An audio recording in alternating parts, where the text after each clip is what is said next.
Good evening, everybody, and welcome back to Championship Weekend. Game Day Live, presented by Delta, finds us once again in the friendly confines of Breese Stevens Field in Madison, Wisconsin. And we got a championship tilt on deck between the Minnesota Windchill and the championship game for the third time in as many seasons, looking for their second title in program history, going up against the Oakland Spiders, who are back in the title game for the first time since 2015 and looking for their third title in program history. We appreciate you joining us tonight.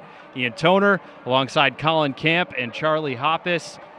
Gentlemen, you've both won and actually been on this stage before.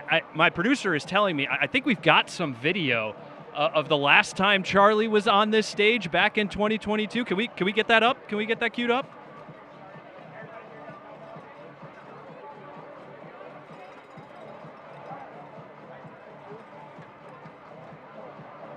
The New York Empire are your 2022 AUDL champions, and we are privileged to be joined by co-coach Charlie Hoppus. Right here on the big stage, you and your team just accepted the championship trophy. Can you talk to us about how you're feeling and what's going through your mind? Yeah, I cried a lot, so shaky voice, sorry.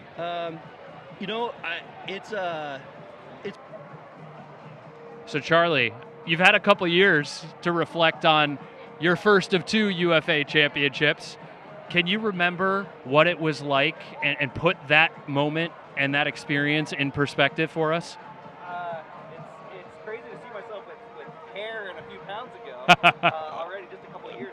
You know, it's such a wonderful thing to see somebody in a moment that you know they're going to remember forever.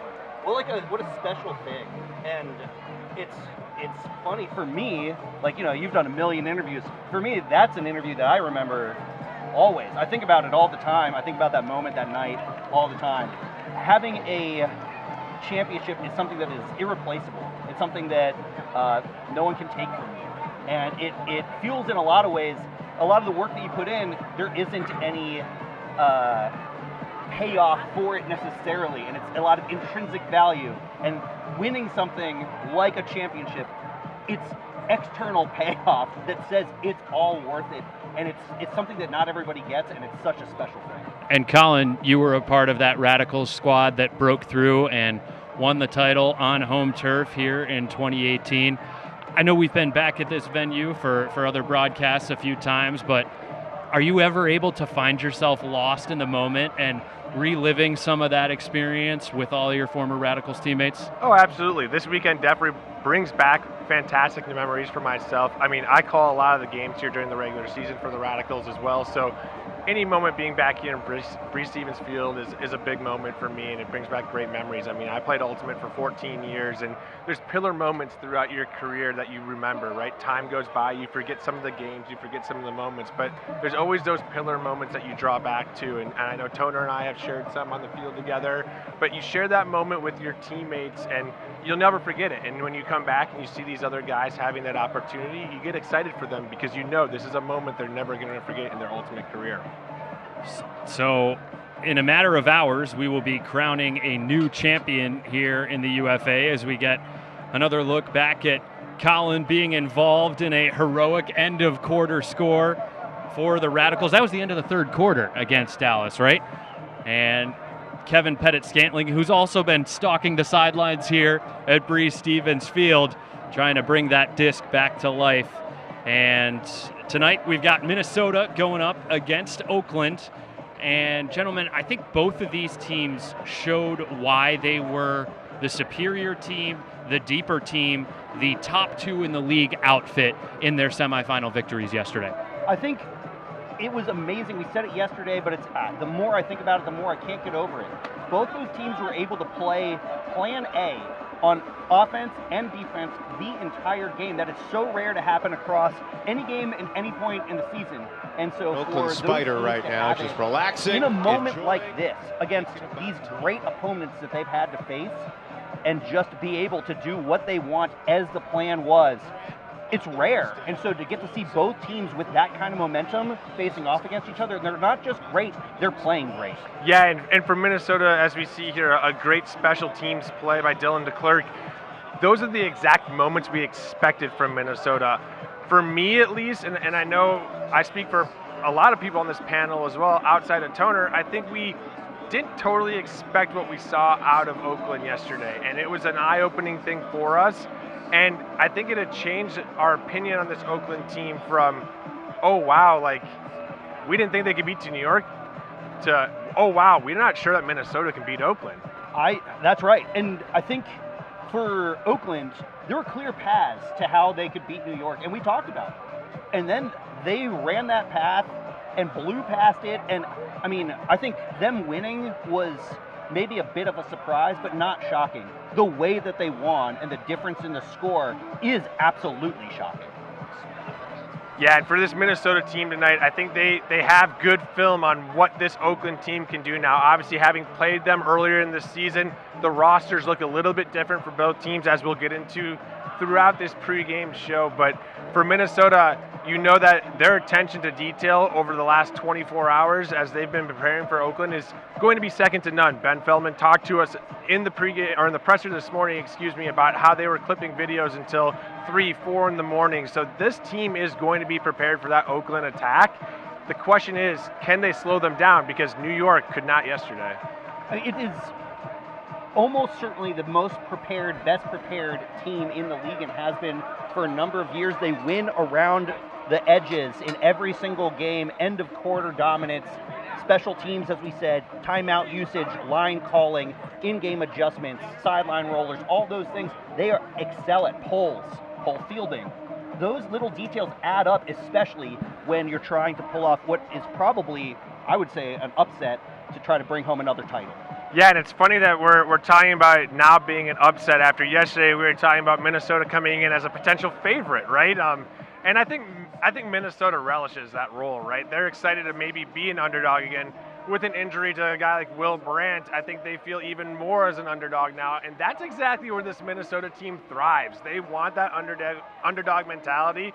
They've been fueled by it since 2023 when they first came here.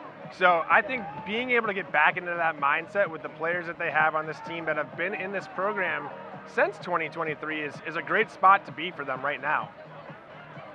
Take a look at Micah Davis and Thomas Shope going the length of the field for a break there to Lucas Ambrose. A couple of the new pieces that have been fitting in, and it feels like Minnesota's got this great complement of guys who've been a part of the program and have been growing and building with it for several years. And there's also the guys that Ben Feldman went out and got on the free agent market, brought Lucas Ambrose in, brought Noah Kuhlman in, and Micah Davis is a product who's been in the system but is coming up to speed and available and healthy now, and they've just found a way to get roles and absolute value out of everyone they brought in. Yeah, Noah Kuhlman's a great example. I think he's really a key X factor tonight, and he's going to be the type of guy. It's like you made that signing for a reason. The reason may not have originally been to be an offensive cutter at championship weekend, but that's the role he's in right now, and that's the role that needs to be filled tonight. So a guy like Noah Kuhlman, this is a great opportunity for him to prove Ben Feldman right and going and signing him and putting him in that offensive role and having a big game tonight, because somebody is going to need to step up in the absence of Will Brandt. Only a matter of time until we figure out who that is. We talked about how Austin and Minnesota, it felt like a game between two teams that it was the best versions of those teams in the history of their franchises. And that certainly feels still true today with Minnesota, even again, down Will Brandt, which is a significant loss. They are a deeper team than we've ever seen them. And this is a team that has won a championship just 2 years ago. So Will Brandt, the 2024 championship weekend MVP, was cutting deep here. Gordon Larson is going to find a way to send him to the end zone here. This is early in the third quarter last night. He goes up and he just comes down with a really awkward landing and immediately required some extra medical attention. He has been ruled out for tonight's contest. Into the lineup slots Gabe Yacht. He's in his 4th year in the association. This is only his 2nd game active for the Wind Chill in 2026. He's a big body. Do you see Feldman sliding Yacht precisely in that offensive facilitator middle layer slot, or do you see Micah Davis coming over, Paul Krennick coming over, or some other solution to fill the shoes or aggregate production that Brant provides? Yeah, I mean, I think everybody, based on if they listened to me last night, would love to have it. I would love to see Paul Krennick there, right? Paul Krennick is, I think, such an X factor on this Minnesota Wind Chill team. My feeling is that it's going to be Micah Davis. I've talked to a few of the players, and I get the sense it's going to be Micah Davis. That makes a lot of sense against this Spiders team as well. He's the type of guy that can chew up a lot of yards. He's quick. He can get open, right? He can get with that speed. I'm not sure Gabe Yacht is so much that type of player. He's not a guy that you're going to kind of have run around all over the field. Micah Davis can do that, right? So I think that makes a little bit more sense in that role. And Yacht, on the other hand, brings some height and some depth to that D-line, which I think, again, is an opportunity, especially if you think Minnesota is going to push this Spiders team deep tonight, and that may be part of their strategy like they did in the first game this year. So, Charlie, let's go with Colin's premise here that it's going to be Micah Davis getting more O reps, which, of course, he has gotten at some points throughout the season. Does that change the shape or the way that Minnesota's offense attacks? I mean, they still have Gordon Larson, who threw 8 assists last night. They still have Zach Morton, 7 goals plus 7, both of those guys making championship weekend MVP cases on their own. But what do you see? Is it plug and play, or do things change more? It's certainly not plug and play. I think one of the values that they've brought in with all these players is they all have their own strengths and weaknesses. And the way that Will Brandt is as a player is irreplaceable. He's 6'6". He throws out of double teams. He's a person who picks up on the sideline in double teams. We saw him going deep. We've seen him handle for years with this Minnesota team. He initiates. There is not somebody that can just step in and magically be that. But everybody that their options are, you mentioned Krennick, you mentioned Davis. I think certainly Lucas Ambrose could come over if you wanted somebody that can just churn. Those players all add something. And so it's up to Feldman, and same thing with Yacht on the defense. He has a deep selection of players he could have chosen. He chose Yacht for a reason. We don't know what it is yet, but these players, will the shape of the roster change? Will the function change? Almost certainly it has to. But there are reasons why they're in the places that they are, and I'm sure that Feldman will put his team in a position for success. It's one of his best attributes as a coach. And one guy we haven't talked about yet is Brian Vinoka, right? Bevon. He's a guy that is going to have to step up, and he's capable of doing that, right? He is a guy that for years and years and years has been able to grind it out offensively, whether that's him playing offensive points or playing the offensive possession on a D-line. He has been the ultimate grinder for them.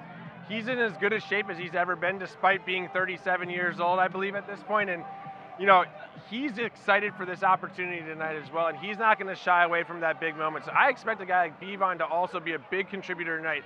Not saying that he wasn't last night, right? He had 4 goals. He had an absolutely incredible play, maybe the play of the game, certainly the highlight of the game. Unreal. And he's the type of guy that is going to have to step up tonight, and he's not going to shy away from that moment one bit. Minnesota with a 28-24 victory over the Austin Soul last night. Their D-line converted 7 of 10 chances. They were perfect in the red zone, and they also held at a rate of 81%. When we come back, we're going to take a closer look at the Oakland Spiders, get our picks ready. The atmosphere is heating up here in Breese Stevens Field. Don't go anywhere. We'll be right back on Game Day Live, presented by Delta.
The fans starting to file in here in Breese Stevens Field in downtown Madison, Wisconsin.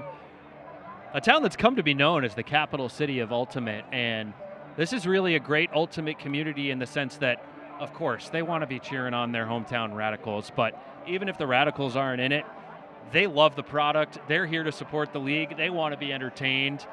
They're a big part of this crowd. We know the wind chill contingent has traveled really well and has been raucous.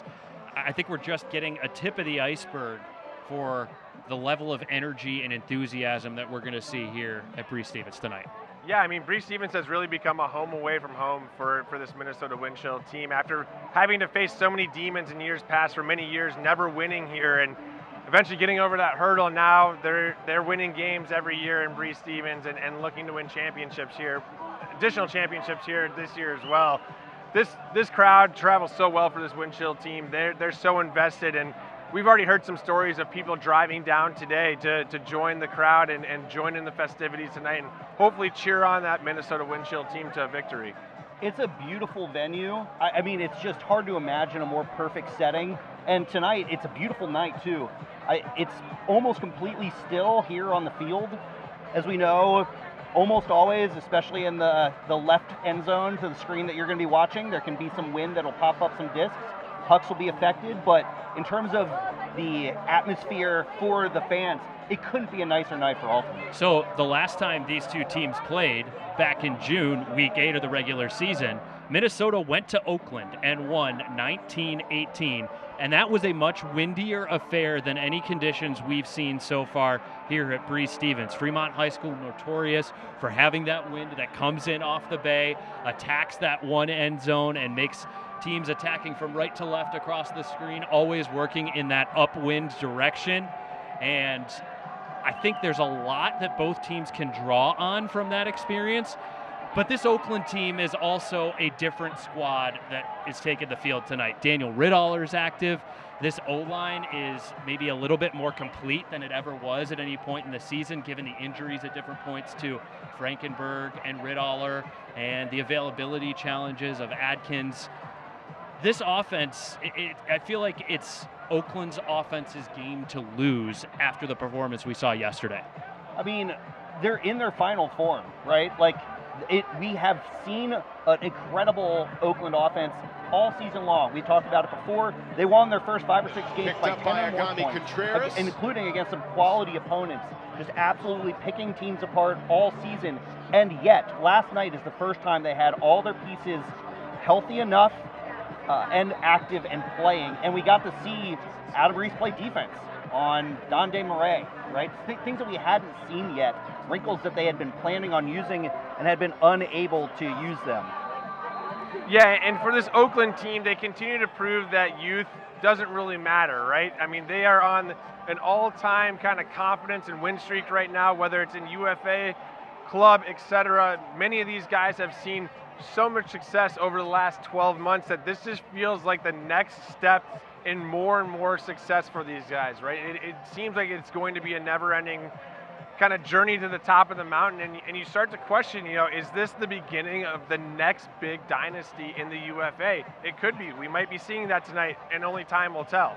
A big piece of that is Walker Frankenberg, and he had 7 assists, finished +7, dish dimes to Raekwon Adkins and company yesterday. And when we talked to him here on this stage yesterday, he said, look, it was my night today. I happened to be getting the right matchups and getting the looks that I wanted. And I know with the depth of our offense, it's going to be someone else's night tomorrow. And I think, A, that says something about his humility. B, I think there's a certain level of truth because there are so many different ways that this Oakland attack can hurt you, pick you apart. I mean, Dan Ridoller was an MVP favorite until he got a hamstring injury and couldn't suit up for that game against Minnesota. And they've got all these other unbelievable talents in Raekwon Adkins and Dexter Clyburn and Dylan Whited, who had 5 goals yesterday. They just know how to share the ball and pick you apart from different spots on the field. It's a really versatile attack. And it's funny because the way their offense is, a lot of the pieces play similar styles in the moment. And then when things break down or when opportunities arise, they can lean on their individual brilliance to make plays, whether that's a big throw or a big catch or a big cut in isolation.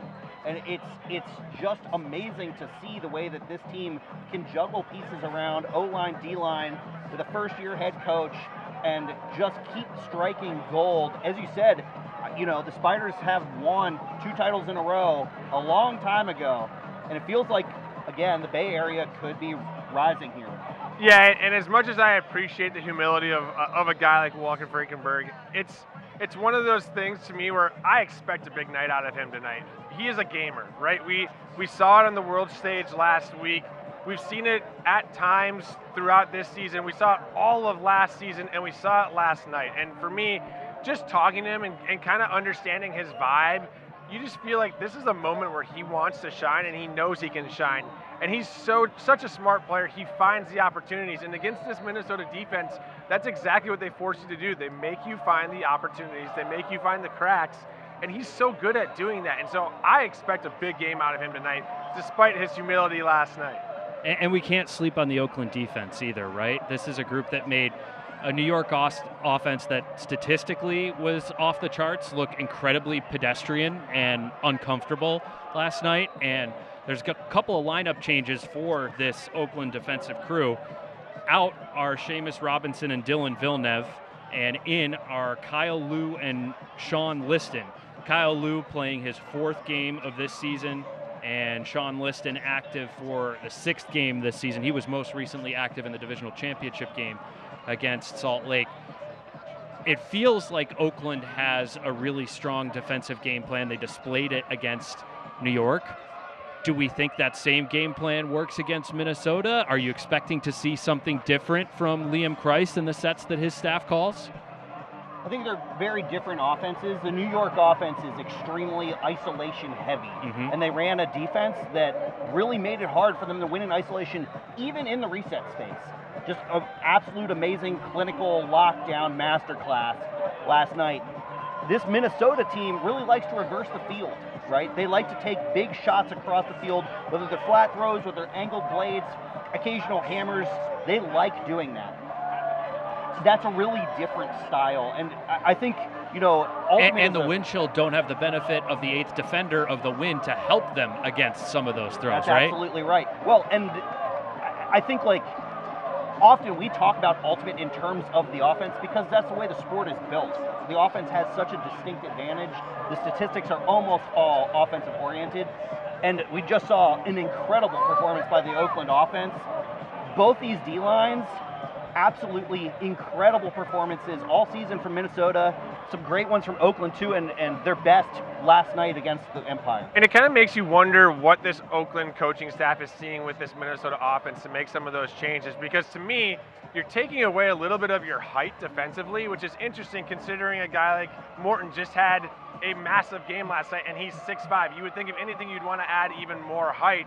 But maybe they're up. Maybe they got something up their sleeve. They're thinking we're going to run around Morton. We're going to do something. We're not going to trust that this guy can do it 2 nights in a row. Right? That's what I want to know. Is are they just saying, hey, we can put Adam Reese on him because he limited Don's impact when it really mattered? Yes, Don got some garbage time stats and those were legit. But do they just put Adam Reese on Zach Morton? Do they ask Max Zwerin to do it? Where do you guys see that shaking out? Well, listen, Don's one of the best players in the world. We've already highlighted that, but I don't think he's as good in the air as a guy like Zach Morton, right? So if you think that you're going to get the same result out of Adam Reese, you may. He's an incredible player, right? Right. But he's also going up. It's a different matchup, right? And so it's going to be an interesting question. I mean, at the same time, it's a fun bet too. Are you going to bet on a 20-year-old that's 6'5" to score another 7 goals, 7 or 8 goals against you to try to beat you? I mean, that's a fair bet to make, I think. And putting down more lockdown defenders, it doesn't mean that they'll be able to take the disc away in the air, but it might mean that those shots feel scary to take. And then it's, I've got a matchup here, but do I want to take this shot? With our season on the line, with the championship on the line, put a ball up to a matchup, that's a scary proposition. I will say, though, Gordon Larson was in his bag last night, and it didn't matter whether or not Zach Morton was open. He knew he could put it at whatever height he needed to put it at so that Zach could go up there and get it. So if Gordon's in his bag tonight, I mean, that strategy can backfire really quickly because, again, you're sacrificing some height, and if Zach Morton and Gordon Larson had the same game they had last night, you're reeling all of a sudden, and you're not bringing on new height all of a sudden, right? You're not going to find that new height out of nowhere. Final few minutes here of Game Day Live presented by Delta before we turn things over to the main broadcast. Time for us to make our picks, and once again, I have the privilege of going first, which you guys know I love, and I'm going to go with Oakland. I'm going to say this is going to be a 25-21 final.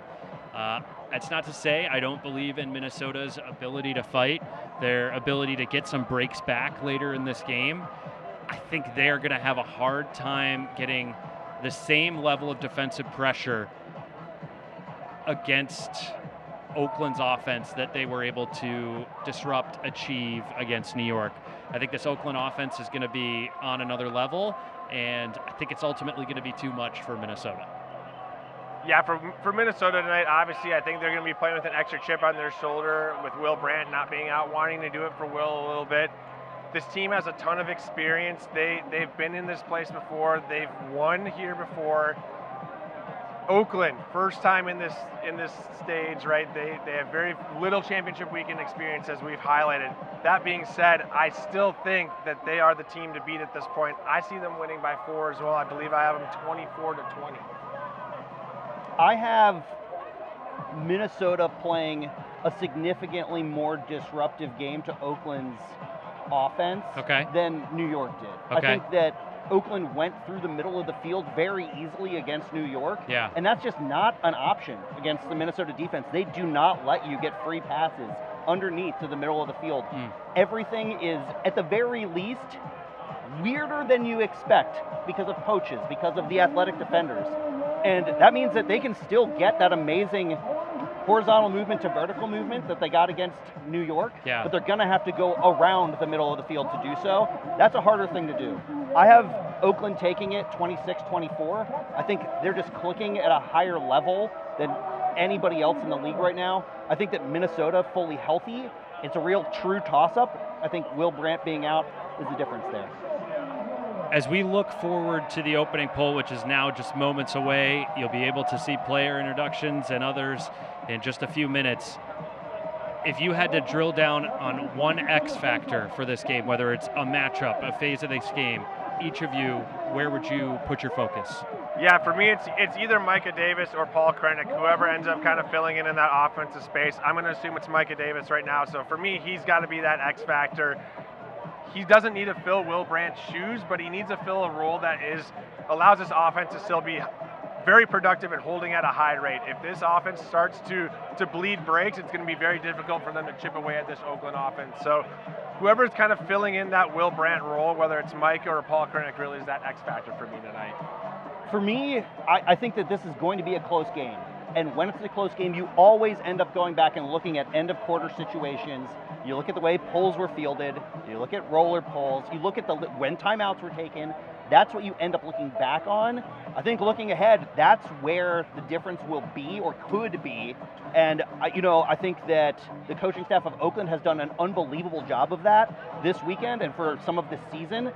Ben Feldman is the best in the game at it. So it's going to be an interesting chess match in that area as well, and then the players to execute those end-of-quarter situations. We haven't even said anything about Evan Magsig, about Jason Valley, about what they could do, but we don't have any more time to talk about it because we got to get ready for the opening poll. Thank you so much for joining us here on Game Day Live, presented by Delta. The main broadcast with Evan Lepler, Charlie Eisenhood, Brian Jones, and Colin Camp is just moments away, live and free on the UFA YouTube channel.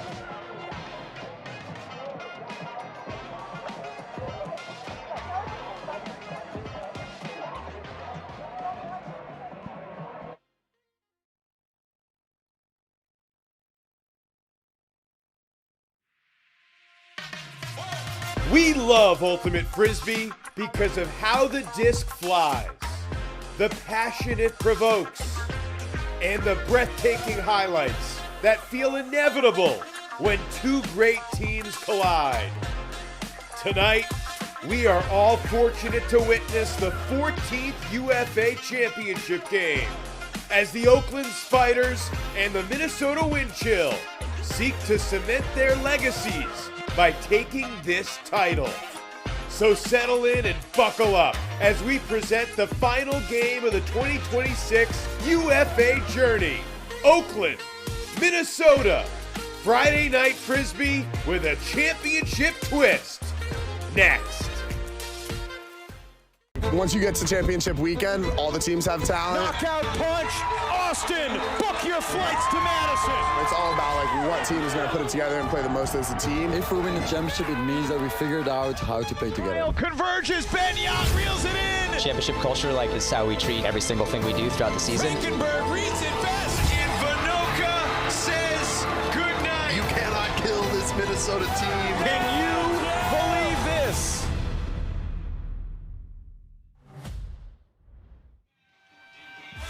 Many months ago, 22 Ultimate Frisbee Association franchises dreamed of playing on this night, in this town, in this game. It's Minnesota and Oakland who have made it to Madison, Friday Night Frisbee, Breese Stevens Field, championship at stake. The Wind Chill and the Spiders, both 13-1, both impressive in their Thursday semifinal victories. Oakland dismantled New York 27-21, and Minnesota taking care of business at the end of quarters and almost every other moment, 28-24. Here we go, championship game number 14 in the UFA. It is our pleasure and privilege to bring it to you. With Brian Jones, Charlie Eisenhood, I am Evan Lepler. Gentlemen, these two teams played back in June. It was a one-goal win for Minnesota out in Oakland, but circumstances very different tonight for a variety of reasons.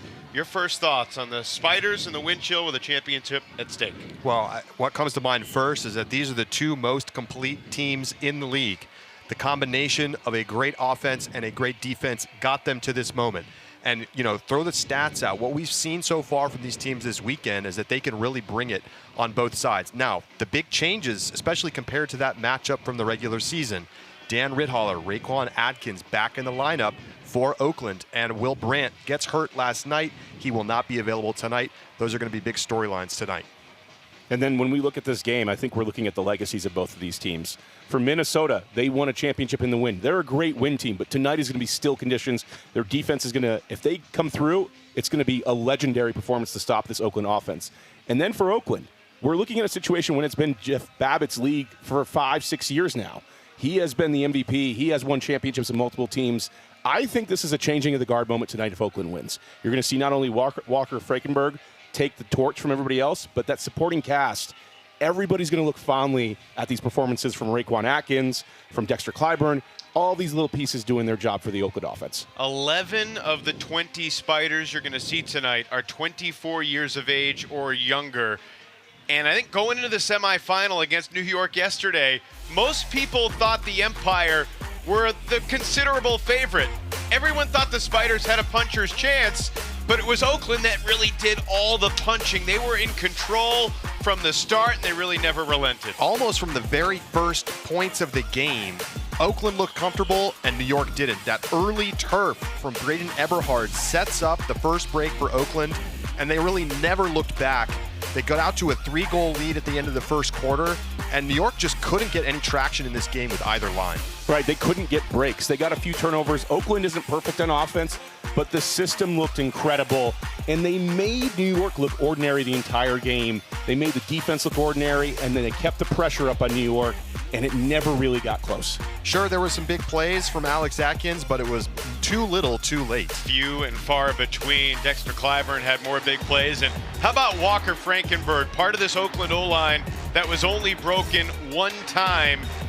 Walker had his biggest game of the season. This offense is really built on a really nice structure that makes everybody work, but when it needs to function deep and you need to find the release valve, it is Walker Frankenberg who does the job.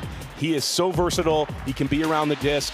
He can go deep, and he just seems to know what the defense is trying to take away and does the other thing.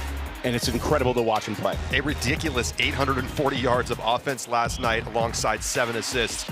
Dominance from Frankenberg and this O-line. Game 2 of the semifinal doubleheader.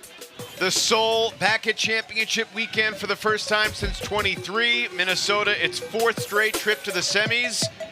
And it was the mix of veteran stars like Brian Vanoka and youth making plays. Mark Henke had a nice night for Austin, but just not enough firepower for the Soul, and every clutch moment seemingly went Minnesota's way. Minnesota scored 4 goals in under 10 seconds at the end of quarters. That ended up being the difference in the game, is their special teams, their ability to win in these moments. A big injury, though, to Will Brandt. It's going to force Gordon Larson, who had a great game, to do even more tonight.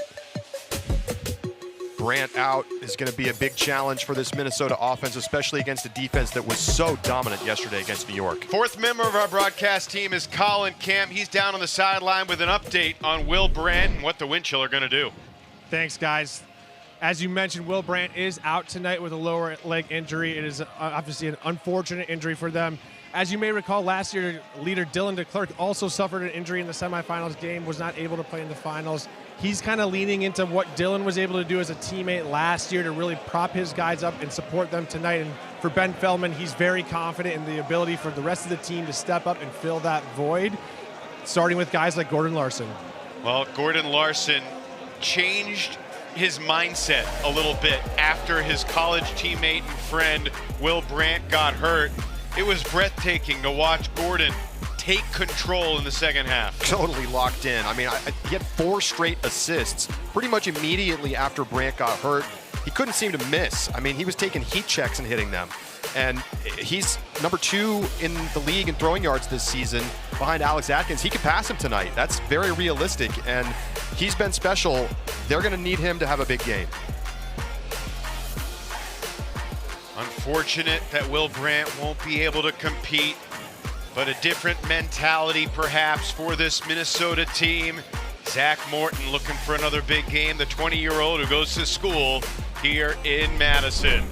We got a beautiful night for Ultimate Frisbee in the capital city of Ultimate. Let's head to the voice of Bree Stevens Field, Jason Joyce.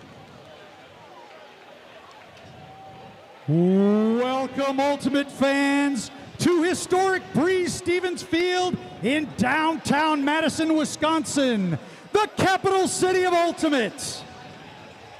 And welcome to the Ultimate Frisbee Association 2026 Championship Game. Our matchup tonight features, out of the Central Division, the Minnesota Windchill, and from the West, the Oakland Spiders.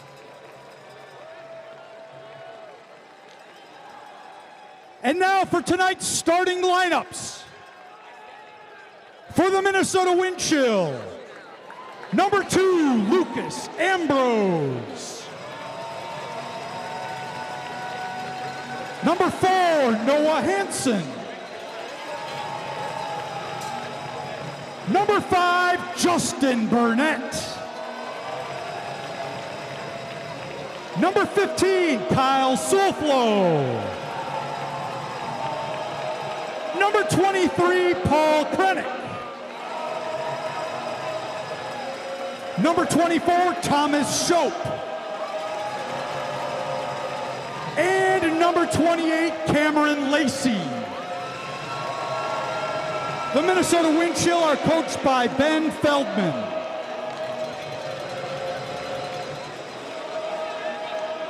And for the Oakland Spiders, number 2, Robin Vickers Batsdorf. Number 5, Itai Chang. Number 13, Max Swearin. Number 22, Tony Goss. Number 20, Sean Liston. Number 50, Kyle Liu. And number 75, Anton Orr. The Spiders are coached by Liam Price.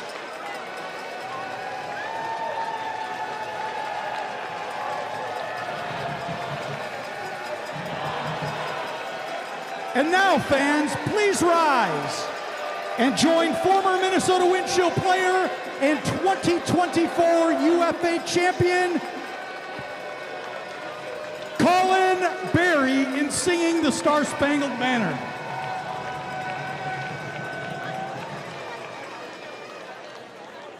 Oh, say, can you see by the dawn's early light what so proudly we hailed at the twilight's last gleaming, whose broad stripes and bright stars through the perilous fight o'er the ramparts we watched were so gallantly streaming, and the rocket's red glare, the bombs bursting in air, gave proof through the night that our flag was still there.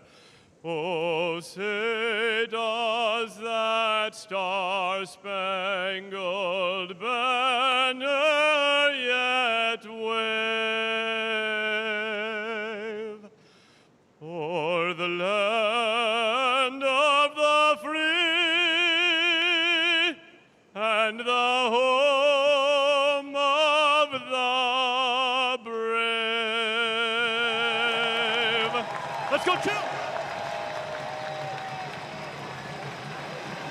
Nice editorial comment at the end there for Colin Berry, a member of the Wind Chill for 7 seasons. He played 84 games in the Ultimate Frisbee Association, and as Jason Joyce mentioned, won the championship with the Chill 2 years ago. It's been a long time since we've seen the Spiders on this stage. And back then, it was names like Bo Kittredge, Ashlyn Joy, Cassidy Rasmussen that carried the Spiders to back-to-back championships in the franchise's first 2 seasons. We got an absolutely picture-perfect evening for Ultimate Frisbee.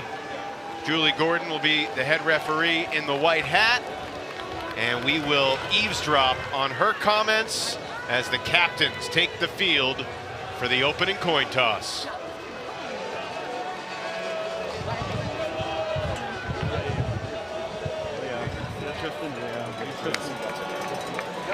Hi, my name's Julie. Congratulations on making it to this game. It is quite an honor to have made it this far. We know how much this game is going to mean, so we expect you to bring high intensity physically and mentally. I ask that you match that with high intensity spirit of the game. Fair? All right. Reminder, we all know that these sidelines are tight. I need Steve to be able to do his job over there. So I need you guys to stay behind the cones and boards as much as possible with me out there. We all know you're going to have some great plays tonight, some awesome scores. We love the celebrating with your teammates and each other up. Let's make sure that doesn't cross into the taunting of the other team. That's all we ask. Fair? All right, all games, as long as you guys come to us talking like this, respectful communication, you can ask us questions, why you made a ruling, that kind of thing, all day long. You have that all for us. Good? All right, I got UFA logo as head. I got logo as tail. Minnesota's the 1C, so you guys are going to call it in the order. Oh, really? Yeah.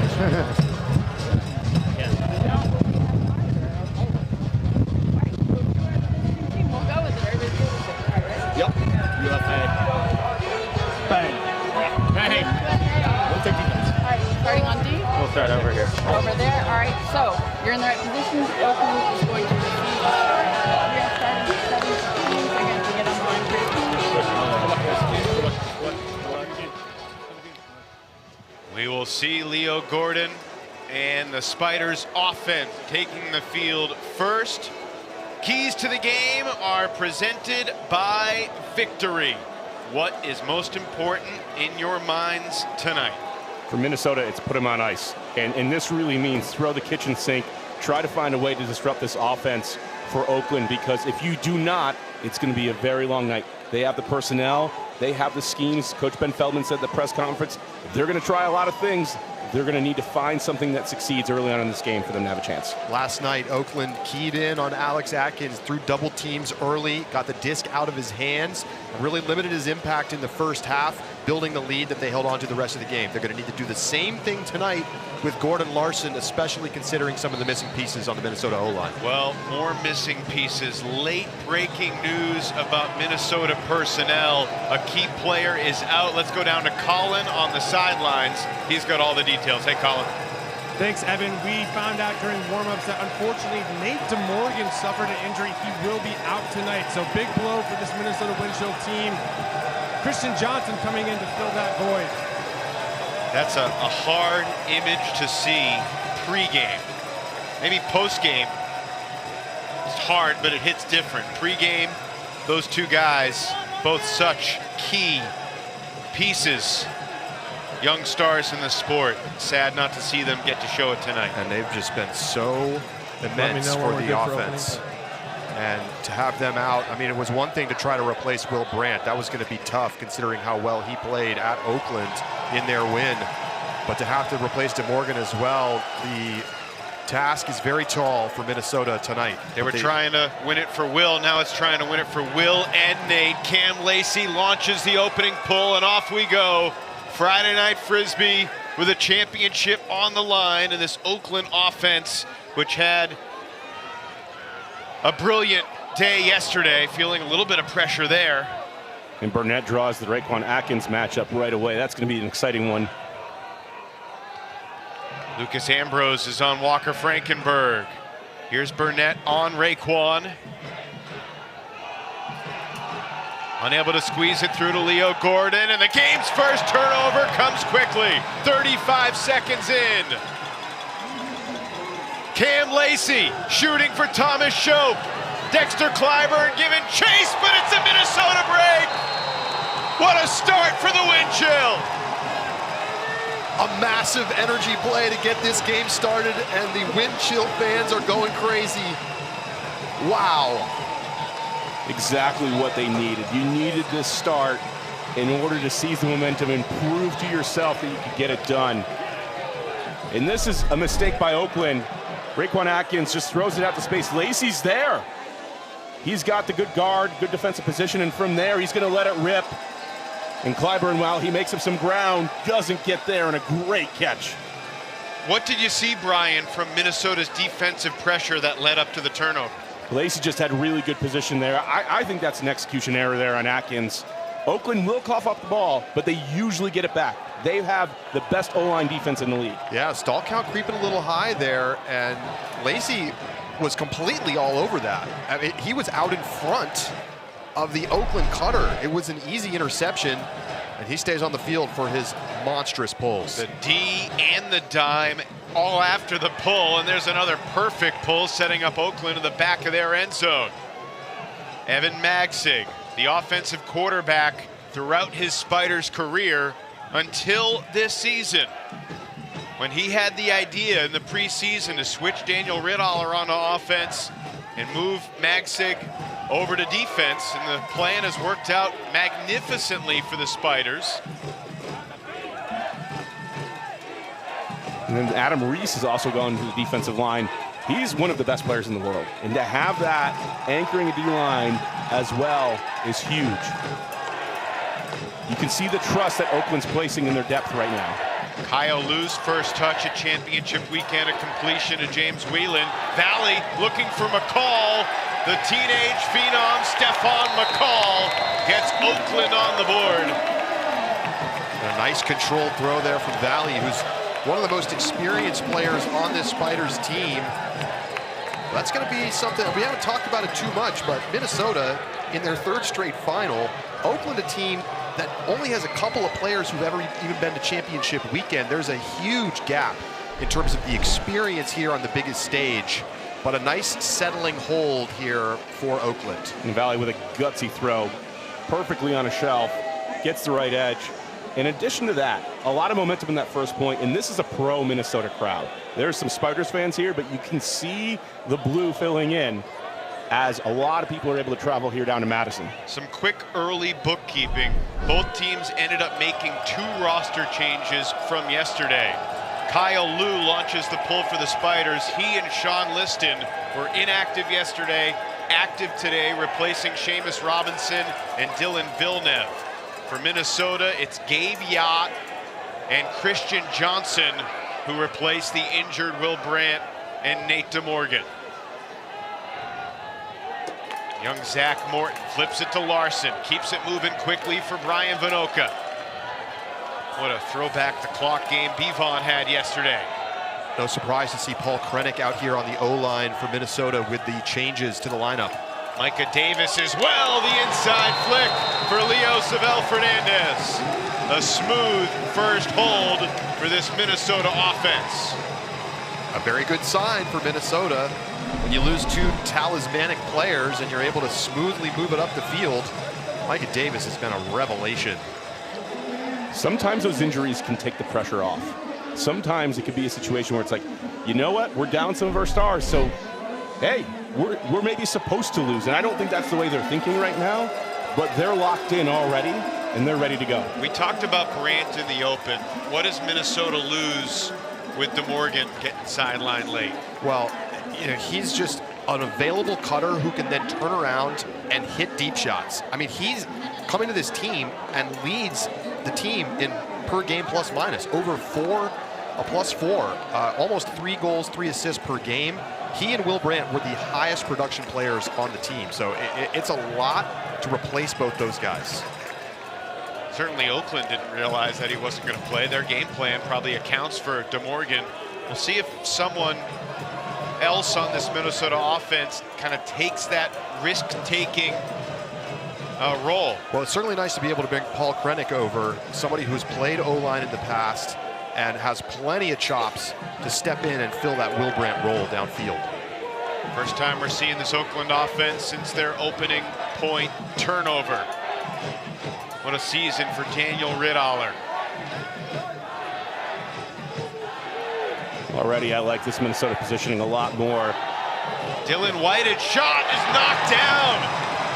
Noah Hansen gets his first block in this year's final. Oakland's O-line has been the best in the league at getting the disc back from opposing D-lines. Ben Feldman starting to move towards Steve Haynes, the sideline official over there. Steve Haynes working with Daniel Wong on the sidelines. It's Jonathan Monforti and Julie Gordon on the field, and there's the timeout. As soon as you started seeing the motion from the handler, bring it in, bring the cutters in, they're too deep. It's the right call by Ben Feldman. Take the timeout, set up the way you want. And let's acknowledge the conditions right now are very, very good for offense. It's not quite as still as it was last night, but hardly a wind, a thrower's breeze at best. And so you're not going to get necessarily that many break chances. A dream start right now for Minnesota, up a break with another chance right here for the offense to come on the field. And this is something I was talking with some coaches, talking with Charlie Hoppus earlier today. The meta on timeout calls, especially in the first quarter, was tire out the other team's offense, don't use your timeouts. This Oakland team is going to put their defensive line on if they get broken. They don't care, they'll use their depth. So you're not going to tire them out in the same way that you normally would another team. It's about punching in those breaks and getting this lead early. Get the crowd on your side, maintain that belief. Minnesota's O-line on the field here includes Gordon Larson, Josh Klain, Micah Davis, Noah Kuhlman, Brian Vinoka, Paul Krennic, and Greg Cousins. And now you've got to get the scouting report if you're Oakland for Krennic, who's going deep. Chased by Carter Langford, and the block for the young Langford gets it back for Oakland.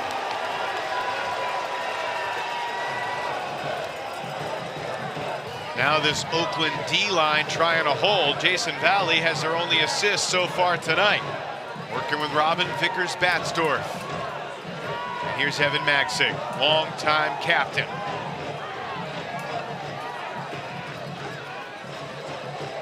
A touch for James Whelan. And the continue for Adam Reese.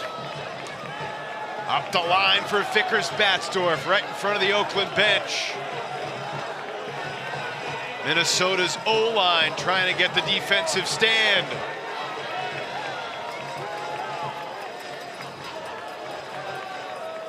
This is Sean Liston. Did not play yesterday. In the lineup tonight for Oakland. Some tumbling in the middle of the field, but more yards for Magsig. Minnesota had a chance to go up 3-1 with their second break. Oakland looking for the early 2-all equalizer. Magsig to space, poach defender coming. Magsig has it. And this final is tied. Bookends for Carter Langford. And they just put 90 seconds on the Minnesota O-line legs. A huge stop. And ultimately a hold from the D-line on the field for Oakland. They've been doing this all season. Larson continuing that feeling of being red hot. He was locked in last night, but that is not a good throw with Langford lurking. Magsig, a great adjustment there, and then throws through the foul, the and one. Carter Langford just turned 22 5 days ago. He's one of 11 Spiders in the active 20 who's 24 years of age or younger. Minnesota's got 10 guys. I guess it's 9 now that DeMorgan is out. 9 of their 20 or 24 or younger. 5 of the 20, 22 or younger for Minnesota. I think these two teams have the best young pipeline in the league. I mean, they're going to be good for a long time. And we're just kind of waiting for something to happen here. That's the referee coming back out to the field. Not sure what the holdup is. Maybe might have been Liam Kreis asking for the and one that you mentioned. The foul on the throw. Do we get 10 yards for that? That's a great thought.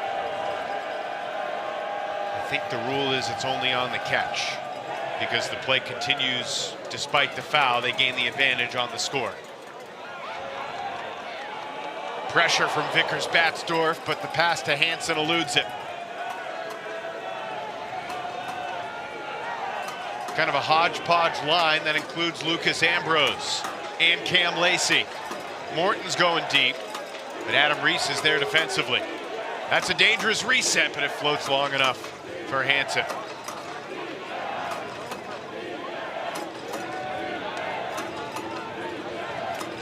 Cam Lacey, one of those guys, he's been in championship weekend 4 years in a row.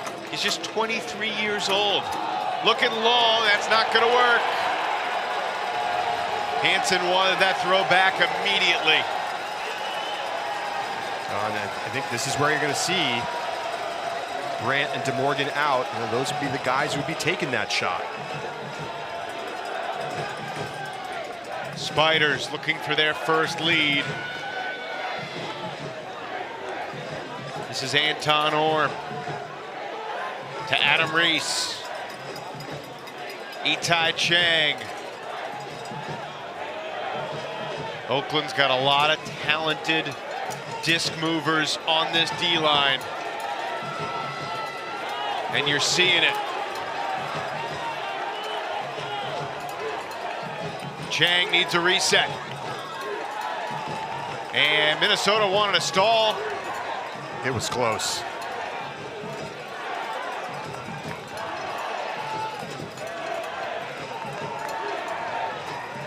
This is what the Spiders did to teams, Charlie, all year long, as you said.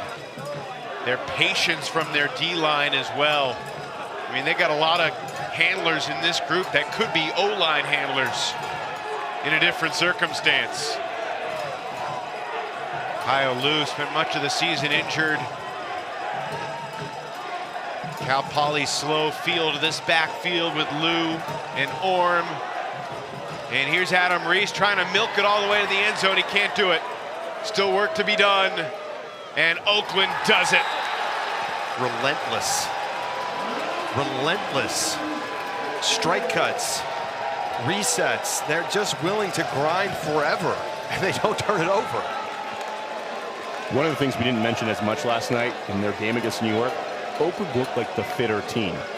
New York looked tired halfway through the game, and you can see why the effect they have. These feel like back-breaking possessions. Just going so long, taking the life force out of Minnesota. And it was a smart call by Ben Feldman to put on a D-line there to go play offense, because you put an O-line back out there and they get broken again like that, and you're in a world of hurt, a world of trouble early on.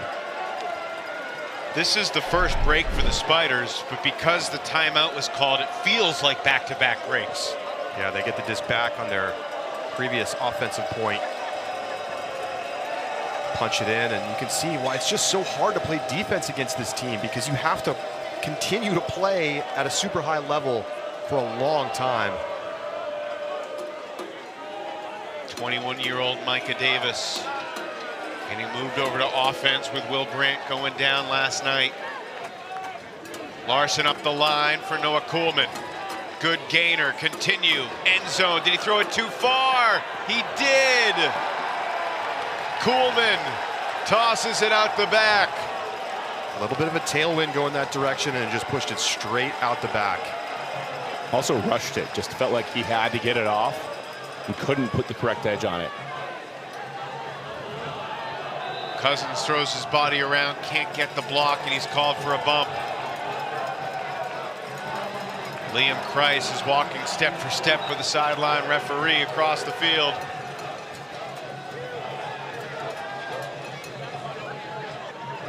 Orm back for Valley. I mean, do you really need a timeout when you have guys like Valley and Orm to quarterback the show?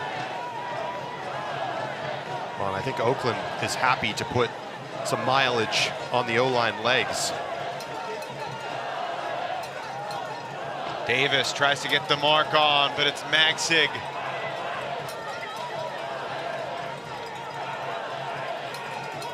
Oakland's offense turned it over on its first 2 possessions,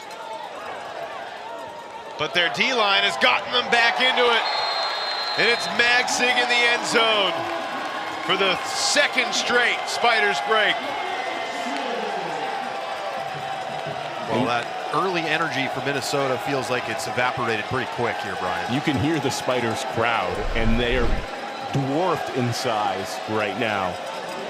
I would love to see the possession numbers here and just see how long those were, the 3 consecutive possessions.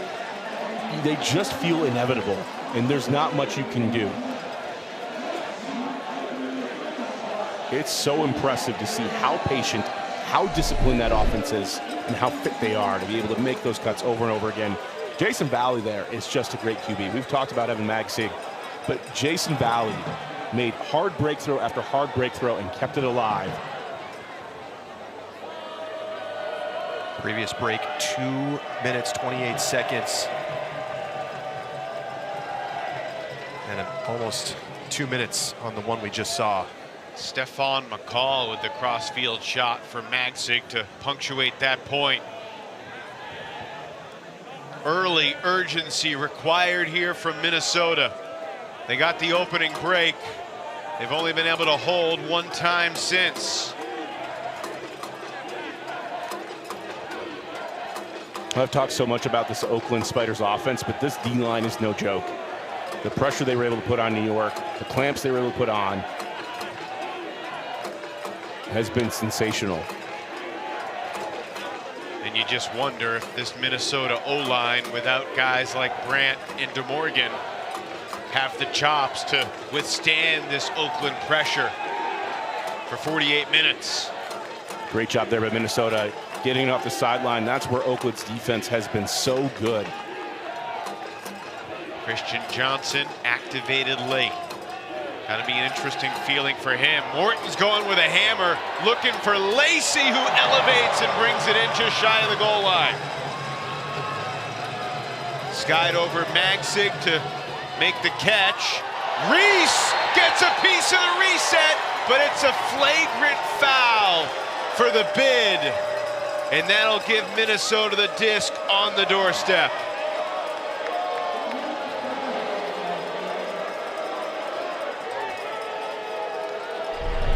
Let's take another look here obviously Reese gets here first, and I just don't agree with the call in this case. He does roll him up, but he had the space first. Brian? That is a tough one. I don't know that I agree, Charlie, that with the roll-up, but he definitely there's a lot of room there. I agree. Normally, when you're calling a flagrant, because it's so obvious that you're blindsiding, but there's a lot of room in that play for an adjustment to be made. So flagrant foul. It's a huge play because it looked like Morton just dropped it as well. I'm not sure Reese got a piece of the disc.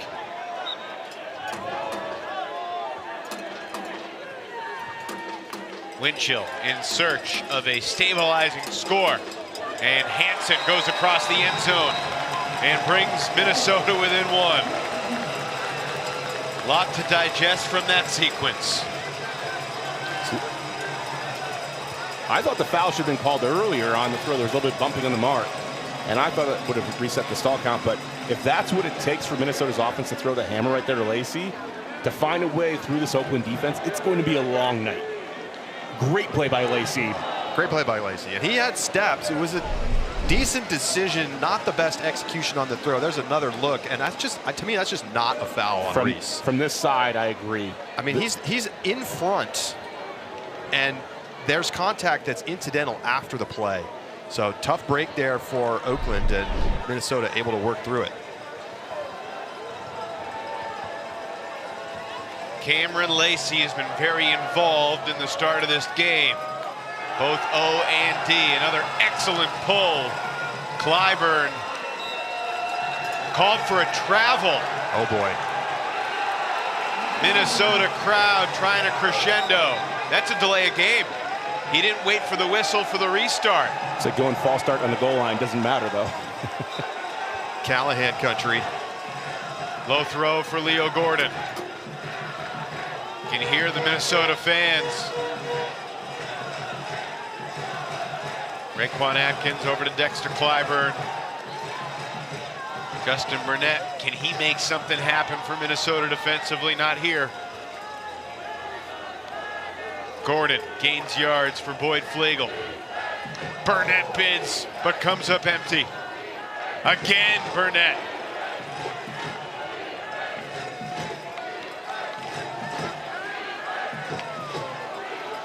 Walker Frankenberg fouled on the sideline by Lucas Ambrose.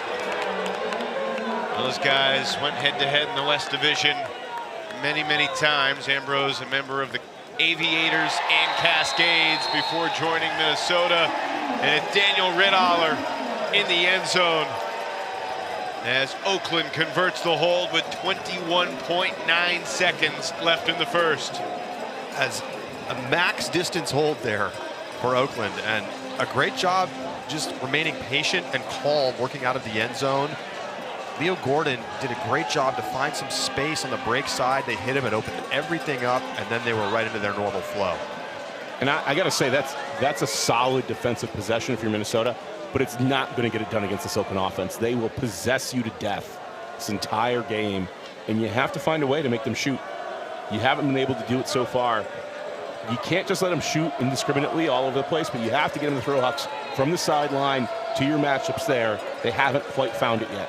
Yeah, the Spiders were not a particularly strong hucking team during the regular season. They will throw it deep if they have cuts, and they did last night and beat New York deep quite a bit. But I agree with you, Brian. You have to find a way to tighten it up. Charlie, they weren't a strong hucking team in terms of number of completed hucks. From a percentage standpoint, they were second in the league, only trailing New York. My goodness. Davis just lost it. And Oakland breaks. That's 2 goals in 8 seconds. You can feel the Spider tidal wave brewing. The team that's normally the masters of the end of quarters. And this is just a mistake. It has nothing to do with end of quarters. We're just used to Minnesota coming through in the clutch. And that's a mistake that you can't allow against this team. Just a pump fake slipped out of his hand, and it's warm. It's humid today. But certainly the kind of error you cannot afford. And the game already feels like it's getting away from Minnesota. Big opportunity here at the end of the first. Winchell had the disc with a chance to go up 3-1. Larson could not connect with Krennic on the huck. And since then, it has been all Oakland. A 5-1 run. Can Minnesota convert in the closing seconds?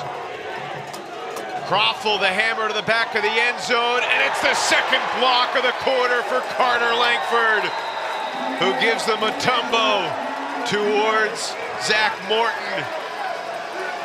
Morton not happy and expressing it to the official. I'm not sure if he's unhappy about the contact or the finger wag. Either way, tough finish to the quarter for Minnesota.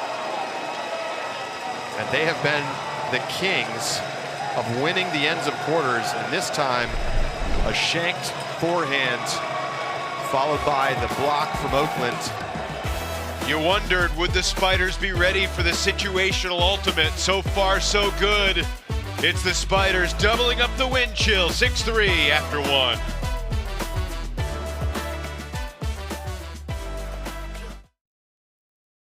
The Ultimate Frisbee Association is proud to partner with Victory. Elevate your game with Victory insoles and recovery footwear at VKTRY.com. Delta THC Seltzers. No calories, no sugar, no alcohol. Catch life's moments at DrinkDelta.com. Two Town Cider House, bringing the best craft cider for everyday celebrations. Find yours at TwoTownCiderHouse.com.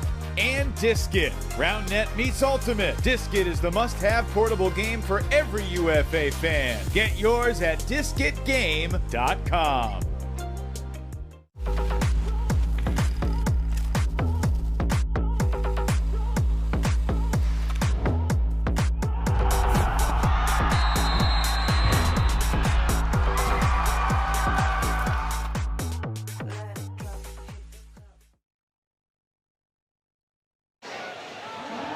It was an interdivisional showdown between undefeated teams back on June 12th. And Oakland started the game hot. 2 early breaks. They led 5-2, but end of quarters were the difference. Will Brandt caught buzzer beaters in both the first and the second. And then late in the third, the wind chill took the lead. It was tied in the closing seconds when Will Brandt shot for Paul Krennic.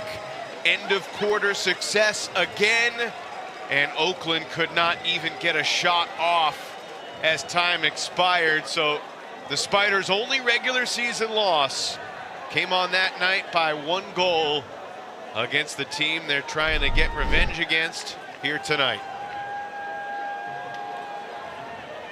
And now they got to climb out of a 3-goal deficit, and this feels not quite the same as last night's game, but Oakland had that early lead after the first quarter, and they just never gave any room for New York to get back into it.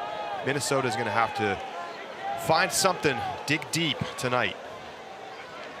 Starts with a hold to begin the second quarter. Kuhlman, he able to make the catch with Reese closing in. Oregon on Oregon matchup there. 1 turnover in the first for Gordon Larson. There's his first assist of the night. Noah Kuhlman's got the goal. 9th assist of championship weekend for Gordon Larson. And a great flowing offensive point. They never really stop moving. They get through the sideline trap right away. They find the right receiver, and then it's just straight flow from there. Exactly what you want to be.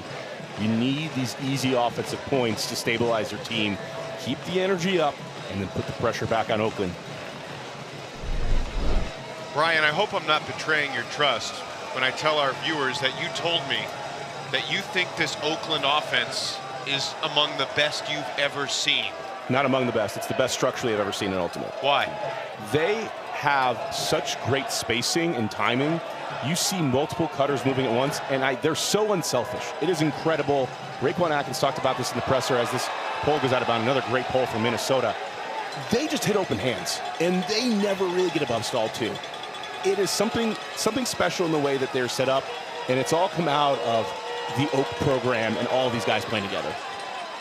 Clyburn works it around the double team to Riddaller. Back into the end zone for a moment, now out for Gordon. Gordon takes the deep shot. He's got Atkins in stride.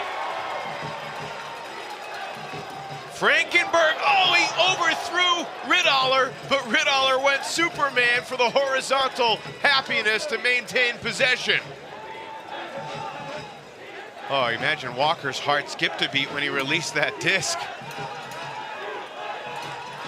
But a type of play that Daniel Riddaller has made throughout his career, whether he's played O or D, and Leo Gordon's in the end zone.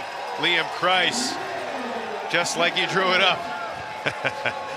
Well, a beautiful deep shot from Gordon to set up the red zone possession, and yeah, Riddaller saves it with the layout, but it's just a beautiful shot here from Gordon out to space.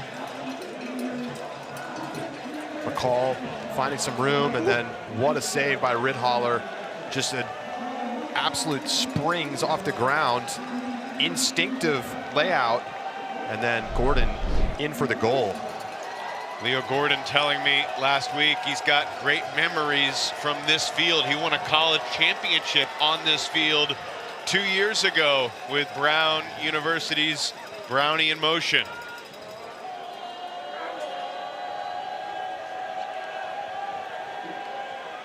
No one else really remembers that Nationals that fondly because of all the rain and thunder and lightning, although there were some unbelievable games. Tornado warnings, that was a wild weekend. It really was.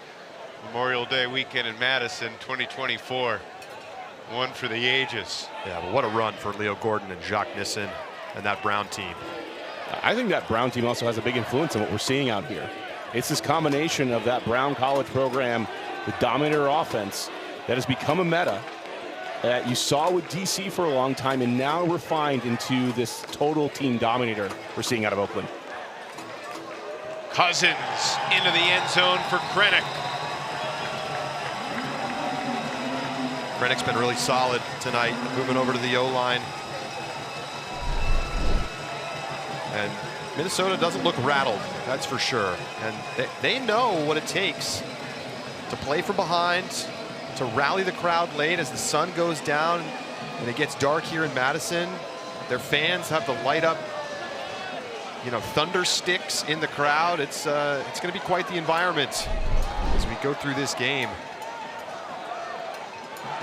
You know, you're talking about the Oakland offense, Brian, and one of the things, it almost feels positionless at times. You know, they have people start as handlers and cutters, but they're happy to just flow as dictated by the defense. And that makes it so hard to stop them because you can't just sit back and lock up a handler because they'll just go downfield and run to the end zone. You truly have to have all 7 defenders playing excellent defense, and it's so hard to find. The thing they're really good at is finding the mismatch, trusting everybody to play that role. And we're talking about an offense that could have a world-class player in Adam Reese on it, and they've decided to move in the defense. Holy cow. That's a clean hand block from Blake Croffel. Stall count was rising. Christian Johnson, bold choice. It works! Owen Soufflo rips it down for the Minnesota break. Wow. Oh, I feel like we just went back to the first point of this game. I mean, the energy play here, the crazy hammer decision, and just a two-hand jam over the top of McCall. What a play. And Christian Johnson coming in, the last-minute addition to the lineup tonight. You know what? That's not Owen Soufflo. That's Gabe Yacht. Who also joins the lineup tonight. He's got a little bit of a family history of family genes of being Shaq, so he knows what he's doing. Yacht down there somewhere. You know, just as we were glowingly talking about this Oakland offense, they do give up the disc occasionally, and for Minnesota, they're just ripping it. They're going to take whatever option they can to score on the fast break. So Croffel the block, Christian Johnson to Gabe Yacht. Orm lays out to keep it alive. I asked Feldman before the game what he expected from Gabe Yacht. He said he's been our best player at practice over the past couple of months. Excited to give him a chance. Whelan with a forehand deep shot. Kyle Liu flips it in for Chandra Boyd-Flegel.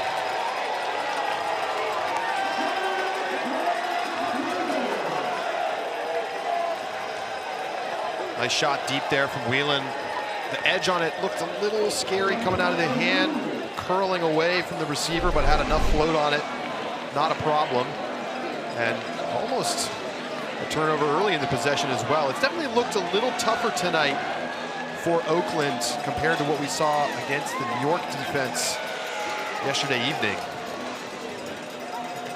But they are finding ways to relieve the pressure by going downfield. But as you were saying earlier, that's maybe a win for Minnesota. You want that shot to go up, but you don't want it to be that wide open. You need to find ways to dial in the defense enough to force the shot you want. It's a hard thing to do. You have to architect a defense that's going to be super disciplined, and this offense makes you undisciplined. It puts you on ice skates.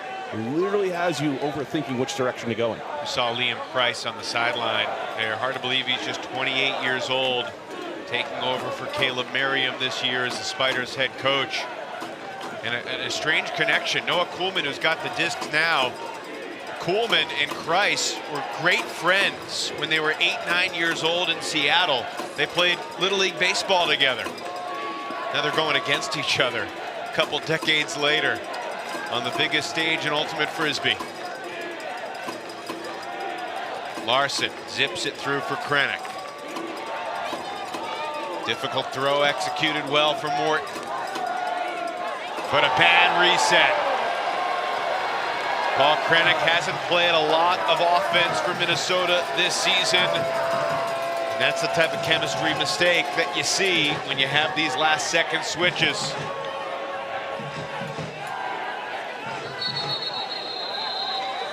Price takes the timeout.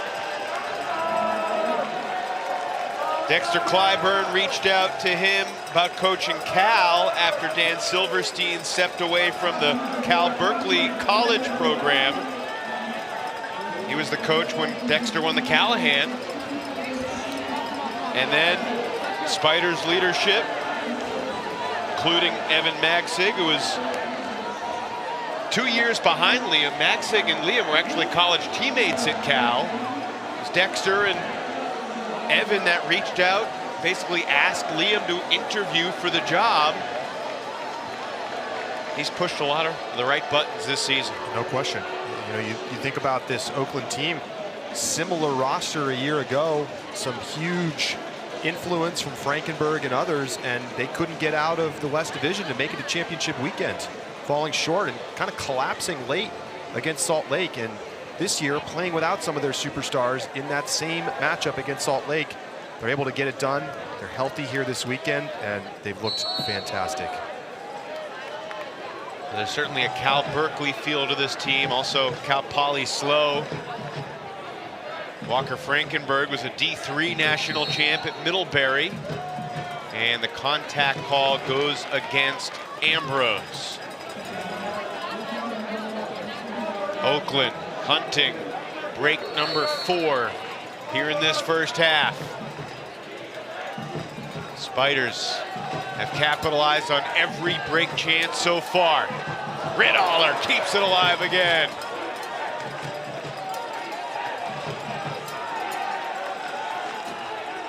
But Dylan DeClerc is made for these moments. He had 2 blocks yesterday. There's his first of the night. Ben Feldman's thinking about a timeout. Minnesota used one earlier. It didn't work out. Cam Lacey shoots it, and that'll work. No timeout necessary. Kyle Suflo with a Minnesota hold to get back within 1.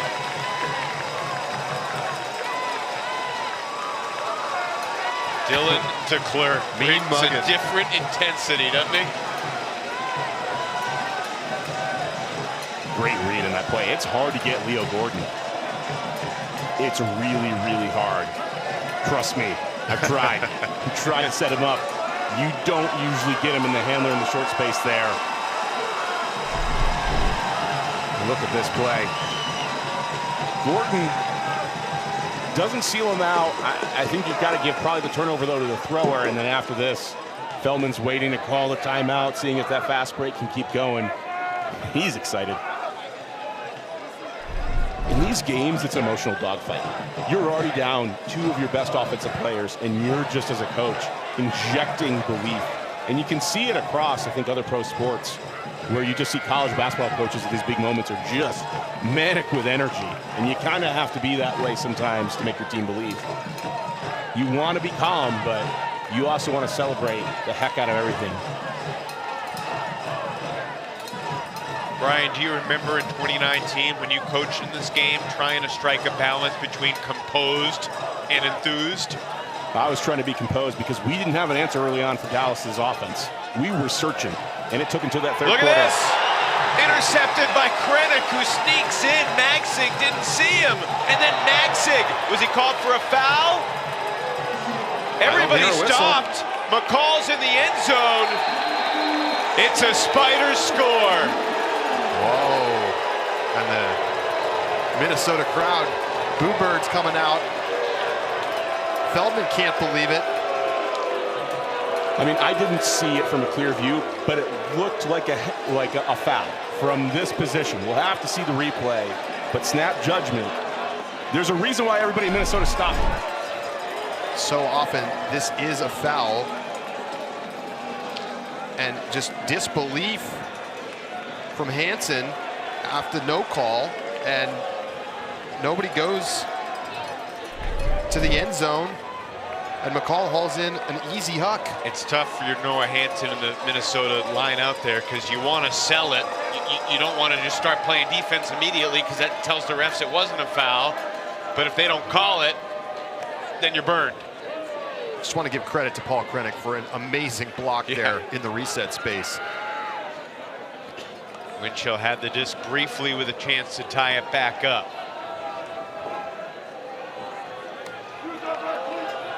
Larson over to Cousins. Since his first missed shot, Larson's been steady. He's not doing hair on fire, throwing every huck, but he's moving the offense, swinging it around, and Minnesota's working through it. 69 completions on 71 throws last night for Larson, including 8 assists. And I think he's on break to throw many more, or on pace to throw many more completions in this game because of this Oakland defense. Look how soft it is. You just see these defenders for Oakland. They're always in front of the disc, always making sure you're preventing positive momentum downfield. Make them go backwards, make them swing it around. It's a foul on Chang. Yeah, kind of a cynical foul there by Chang. Trying to stop any momentum throw. Larson gets the flick around to Vinoka. Vickers-Battsdorf there defensively. Up the line for Davis. Third block of the night for Carter Langford. He's got a way of racking him up. And I don't think you call a timeout here. You don't want to put Minnesota's defense back on the field. I think you trust your guys to work it up. Carter Langford had 15 blocks in his first 5 games played this season. Only 2 in the 4 most recent games coming into championship weekend, but a big first half. 1 at the end of the quarter, but 2 other legit Ds for the 22-year-old out of Cal Berkeley. With no Adam Reese on the field and no Jason Valley or Evan Maxig, I may reconsider that thought. But even so, you have a chance here to go against the Minnesota O-line to get the break. You can see at the bottom of your picture, Christ standing right next to the official. It's a foul. It's not a timeout yet. It's free 10 yards. Itai Chang's going to take a sub. That's going to let Riddaller come into the game. Cam Lacey will replace Josh Klain in the corresponding move. I'm a little surprised to not see Frankenberg or Leo Gordon, but obviously this is a good choice. And before he had the hamstring injury in practice the week leading up to the Minnesota game, Riddoller was right up there with Toba DeCrana and Alex Atkins as one of the top MVP candidates in the entire league. Anton Orm to Langford, another set of bookends. And the Spiders' fourth break of the night makes it 10-7. Langford had a quiet game yesterday in the semifinals, but he's been immense tonight. A couple of blocks already and a pair of goals to go along with it. Third block coming on that point. He's a +5 playing on the D-line. And this was a long throw out to space, a lot of distance to cover, and Langford's there. That's what's tricky about those up lines. I kind of call them the cardinal sins. I don't like my players going that far up line and forcing that throw out to space. Too many bad things can happen with that throw in the air. On top of that, we talked about, I really wonder for Liam Price, was it the fact that, you know, the previous time out, you had to go and face that Minnesota defense? You're trying to play that chess game. Do I like my D-line offense against this Minnesota O-line defense? I think the answer is yes. Evan Magsig with the Spiders pull. Minnesota trailing by 3. Christian Johnson, Noah Kuhlman, Dylan DeClerc, Paul Krennick, Thomas Shope, Noah Hansen, and Lucas Ambrose. Kuhlman floats it for Hansen. Hammer looking for Shope. Swearin hunted it, and it's DeClerc who makes the catch. Some crazy contact there. DeClerc suffered a concussion in this end zone in last year's semifinal, but no worse for wear after that sequence. Minnesota fortunate after Hansen's wobbly hammer. DeClerc saves the day and throws the score. They've had a couple of those tonight. And a big save from DeClerc. Keep that one alive. The one area that Minnesota has somewhat of an advantage here is they are taller. They got some bigger athletes. We saw it from Yacht earlier. DeClerc knows how to make those plays. Lacey went up earlier for a hammer. What a night here in Madison, Wisconsin. Amazing. We had the lunar eclipse last night. Harvest moon here tonight. You superstitious? Anything crazy happen during harvest moons? Well, I think there's Minnesota wind chill energy on this field in particular. DeClerc to Shope to punctuate that last point. Oakland's O back out there. Here's Frankenberg. Underneath for Dylan Whited. Whited, one of the older guys on this Spiders team. Turned 31 a few weeks ago. I love watching Burnett versus Atkins downfield. Atkins got him on multiple cuts. It didn't matter because the timing wasn't there, but it's still fun to watch these elite movers. Squeezing it through for Boyd Flegel. Short scoober would have been a foul on the release if it wasn't a catch. Raekwon just calmly resets.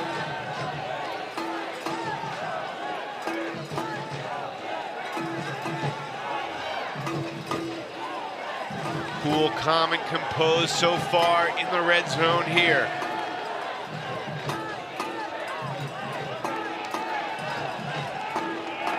As many as it takes.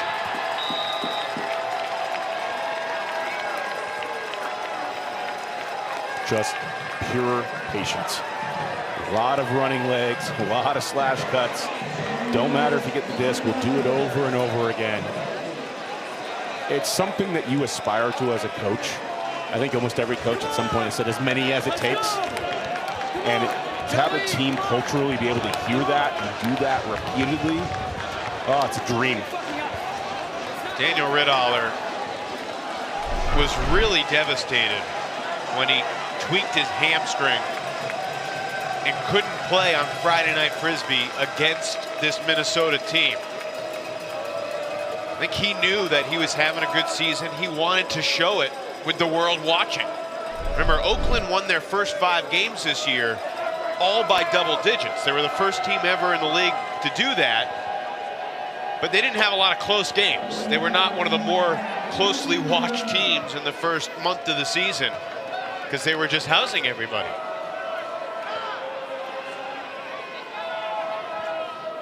Closer games down the stretch. Salt Lake gave them a couple scares. The Spiders undefeated against West Division opponents, just like this Minnesota team undefeated against their division. Their only loss came against last year's champions on July 11th in the Twin Cities. So both these teams losing by a single goal to the two teams that were in the finals last year. Morton threw it right into the defender. Anton Orm played it perfectly. Bad decision for Morton. Orm looking for Langford deep. Big yards. Spiders. We got a whistle behind the play. And a timeout taken. I think when Langford caught the disc with the clock winding down.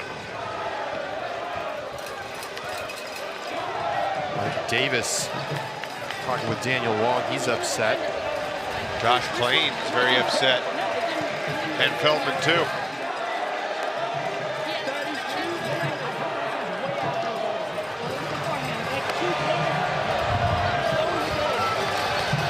Was it about the huck going off right away? Was it a potential delay situation that they thought that the disc was brought in at the wrong point?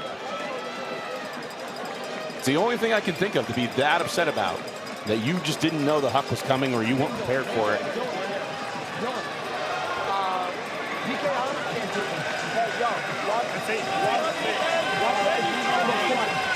As we wait that end of quarter situation again for Minnesota. This is a place where they've won their games. They won the game last night because of winning these situations. They lost the first quarter. Very much in danger of losing the second as well. Dexter Clyburn will initiate for Oakland. Daniel Riddaller guarded by Kyle Suflo at the front of the stack. Walker Frankenberg parallel in the backfield. Clyburn takes a swing. Clock winding down. Riddaller's got to go end zone. The hammer denied by DeClercq. DeClercq willing this Minnesota team to stay alive in this game as we get to halftime. But obviously, it would have been a lot better if they put the goal on the board. But for them to get the stop after the timeout is pretty huge for their chances to win this game in the second half. And some confusion there. I think McCall and Gordon not on the same page. I think probably the plan was to move the disc over to that sideline and come back to the weak side with the hammer. And unfortunately, two players in the same space. We've got Spiders coach Liam Price on headset. Liam, thanks for joining us. Your team's up 3 at the half. How do you feel about the first half performance? Solid. I think we executed some parts of our game plan, but we know there's more to give in the second half.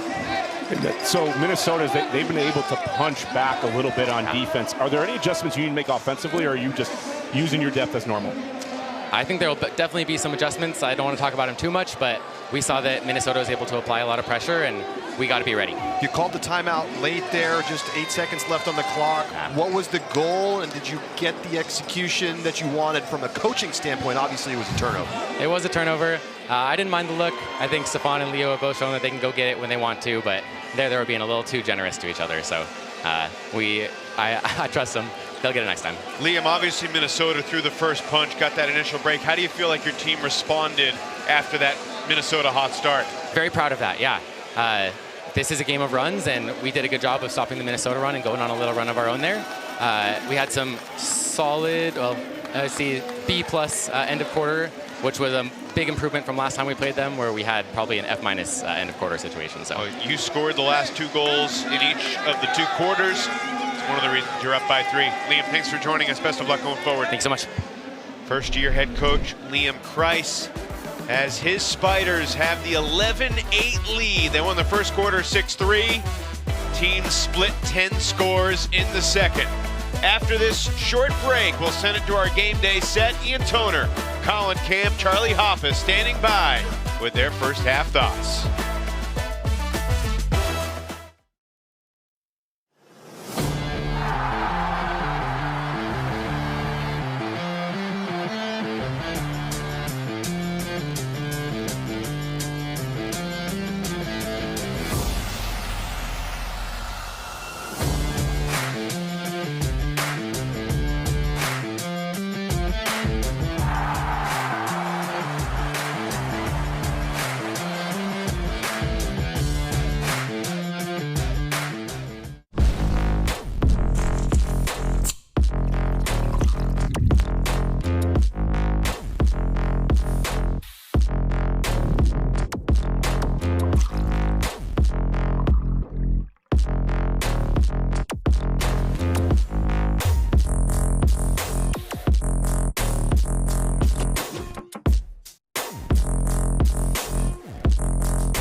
The Oakland Spiders with an 11-8 lead here at the half of the 2026 UFA Championship game.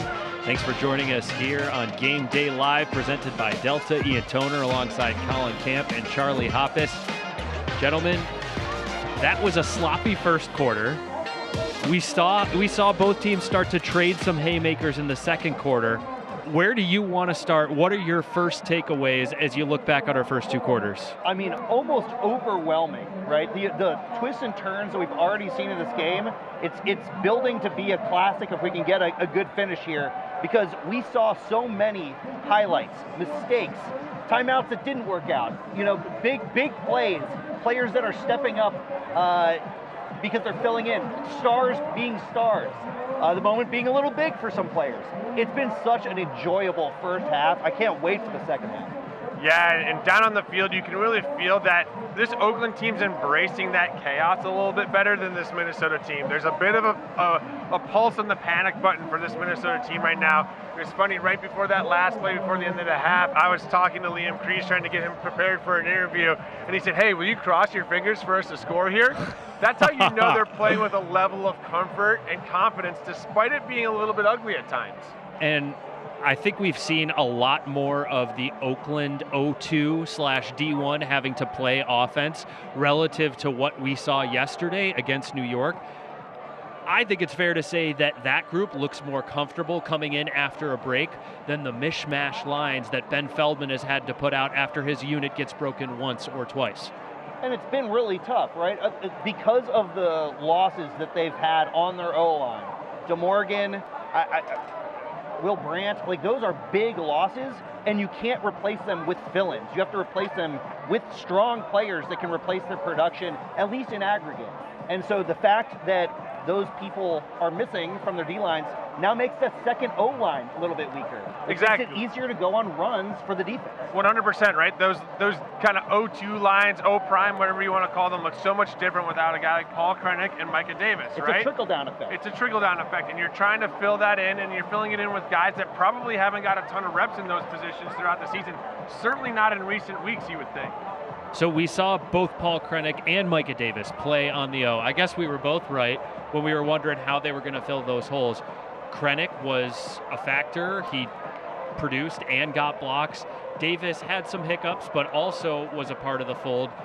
How do you think this Minnesota offense can come out on a stronger, more confident foot starting the second half? I mean, I think it has to start with Gordon Larson. He hasn't been very involved in this game so far. He needs a really... First quarter, no goals for Zach Morton, no assists for Gordon Larson.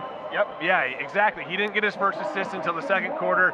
He needs to be more involved in this second half and really be the catalyst to slow down this offense, get them, take a deep breath, let's work it in, let's get our defense back out on the field and give them an opportunity. Especially because of the fact that they're sorting things out downfield, right? The shuffle of position players, downfield cutters, has really changed the way, I mean, we saw multiple times Minnesota cutters attacking the same space at the same time. They know that that's a space that someone should attack. Is it my job or is it yours? And they're feeling that out in real time. And so it's all the more critical that the backfield, led by Larson, takes control of the situation, takes control of the tempo, takes control of resetting the disc quickly, sending the disc to the other side. All the things that have made them successful, lean on that and raise your floor, because the ceiling will come as you get more comfortable as the game goes on. And I got to imagine Coach Feldman's going to be in Zach Morton's ear at halftime just saying, hey, buddy, take a deep breath. Don't let this moment be too big. It feels like this moment's been a little too big for him in the first half. We've seen some mistakes, him playing out of his role a little bit, I would say. And so I think that's one guy I really want to see him kind of take a deep breath, get back to what he did last night, and he can impact this game.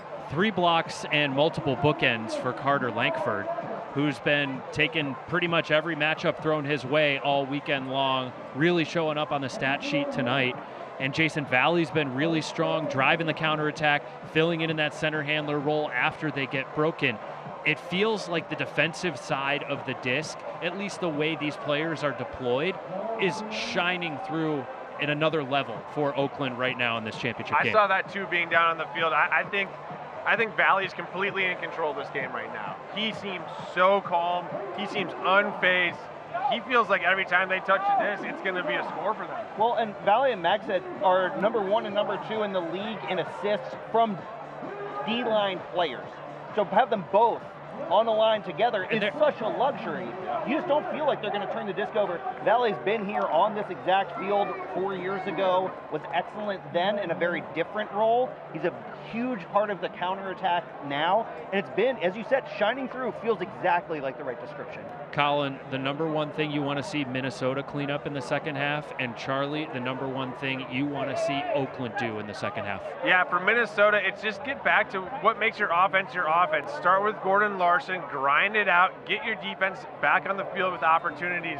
Play within your rules, lean on your veterans to get you back onto the field. Let guys like Dylan DeClercq make some more plays. I think for Oakland, you, in the early part of this second half, you go for the kill shot. You try to find a way to get a couple extra breaks and try to put this game in a place that Minnesota feels like it's maybe a little bit out of reach, where they have to reach for it to bring it back to themselves. That's something that's going to be hard to do with a couple of the people that they're missing. It's always uncomfortable no matter what the situation. And so whatever that looks like for you, if that means that you're trying to do a roller pole, if that means we're taking away unders and trying to make them shoot, whatever that is, now's a good time to push that button, get aggressive, try to get another break or two in the third quarter early. Minnesota needs a comeback to capture its second title. Oakland can hold and win its third. What'll happen? Second half coming up here on the UFA YouTube channel.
Welcome back to Bree Stevens Field here in Madison, Wisconsin, where Oakland leads Minnesota 11-8. Minute away from the start of the third quarter. Let's talk about the first half with Windchill head coach Ben Feldman. Ben, even before we get to the first half, can you tell us what happened to Nate DeMorgan pregame and how you guys had to adjust? Yeah, it was just like an under pressure collision. He kind of turned into guy was defending him and just went down hard on his arm or elbow, and it's a really bad stinger. There's just a ton of pain, and can't play this game with 19 guys out of the gates, and so we had to make a really tough call. Christian Johnson didn't, so yeah, it's a bummer, but got to move forward. How do you feel like the team responded given the injuries that you're dealing with on your O-line? It's tough. We've been through a lot, though, and we've beat the odds when people don't think we can do something. We've shown we can before, so we got a little bit of a hill to climb here in the third and fourth quarter, but it's special teams. We can't lose both end of quarters, and yeah, we got to get back to work, score one here out of the gates, and take it from there. You had a nice defensive stand at the end of the second there, but what we were talking about with the refs, there was a certain situation before that timeout call by Oakland. Yeah, I'm not going to talk about it. Ben, what was the last thing you said to the team before you broke the huddle? It's go time. We deserve to be here. We got to fight. We're a scary team when playing from behind. We've done this before, and our guys are ready, and they're angry. Ben, thank you for your time. All right, thanks. 11-8. Interesting thoughts there from Feldman, and obviously some discontent with the officiating tonight. Yeah. This is a very interesting game so far. A little sloppier than what we saw yesterday. Notice the red zone turnovers for both teams. Both teams really applying that pressure and finding ways to get little poach blocks, get players kind of coming from weird angles in order to get those knockaways. And Oakland being able to be patient, but they're not been perfect in that red zone. At the end of that second quarter, they only had a few seconds to really figure it out, but weren't well spaced for that hammer if that was the game plan. And yet, that last end of quarter turn, just the fifth giveaway for the Spiders, in a first half when they scored 11 times. Here we go. Spiders were broken on their first possession of the game. If they can hold, they'll take a 4-goal lead for the first time tonight. Dylan DeClercq is having an unbelievable evening here in Madison. That's his 3rd block, his 5th of the weekend. He had 2 yesterday. And how many energy plays along with these blocks. Dylan turned 31 in June. Missed the championship game last year, remember, because of the concussion he suffered against Atlanta. Walker Frankenberg rips it back. Boyd Flegel. High stall situation, Frankenberg all alone. How about that set of bookends? The coverage sack, forcing the way deep reset, and Frankenberg somehow goes and tracks it down and pulls it out of the sky. This Oakland team just doesn't give up breaks. It's unbelievable what they've done this weekend. Incredible reset defense, and then just a great individual play by Frankenberg.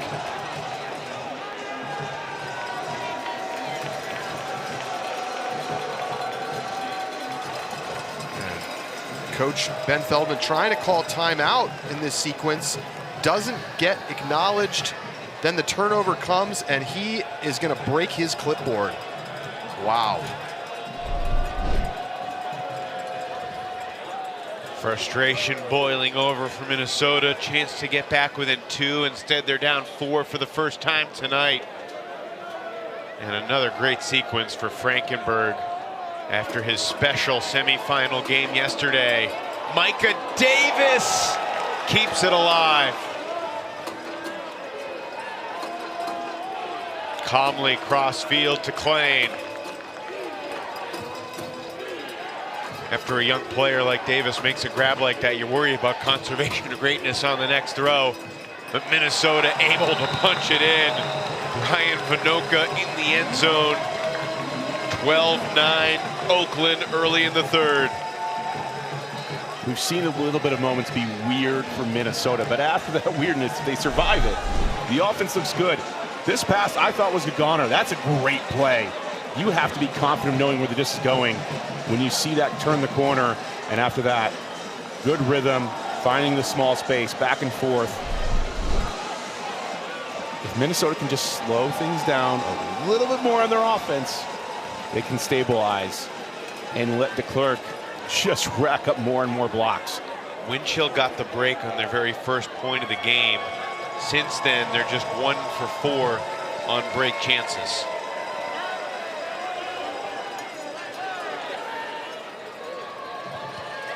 Missed another opportunity there.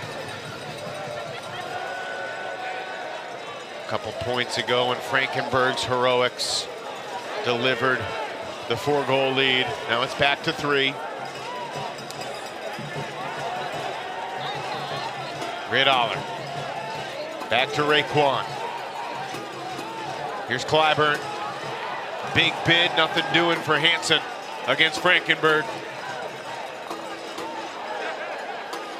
Gordon to Atkins. Their ability to threaten both directions.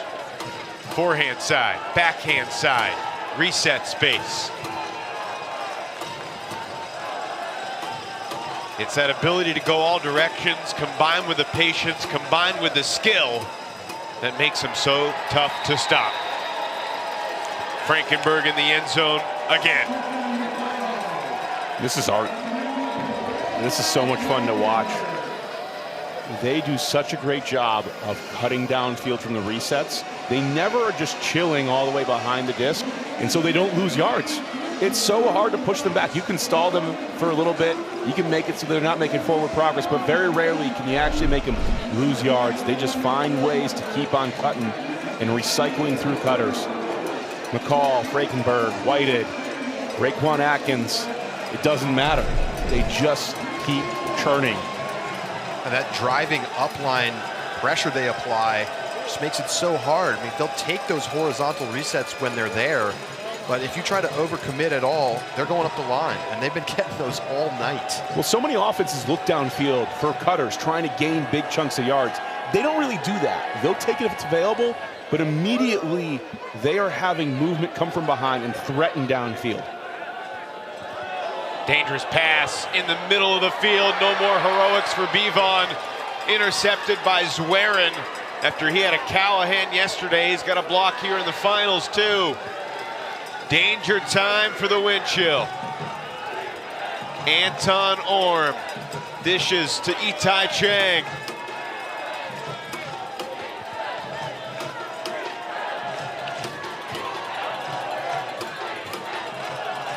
Not just the O-line that can be patient for this Oakland team, it's the D-line too. Short, quick dish into the back of the end zone. Itai Chang wide open. Another Oakland conversion.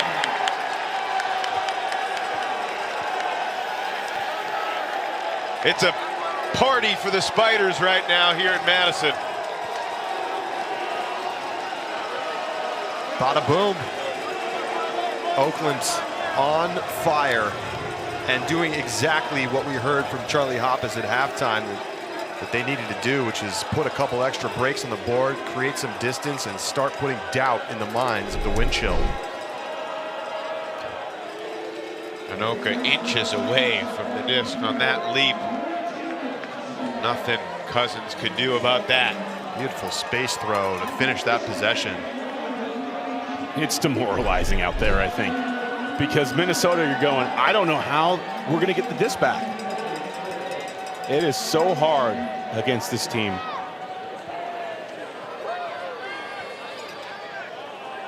Still a lot of time left, but it does feel like it's a desperation moment for Minnesota. You don't want to get broken again and fall behind by 6. Dangerous throw. Christian Johnson able to take care of it. Dish to Seville Fernandez. Minnesota has not really been looking to Huck, which is a little surprising considering the size of Zach Morton, the playmaking ability of a guy like Paul Krennic. They're just 1 for 3 on their Huck so far tonight, and all were early. And Morton's still not on the board with a goal. He's a -2 with 2 turnovers.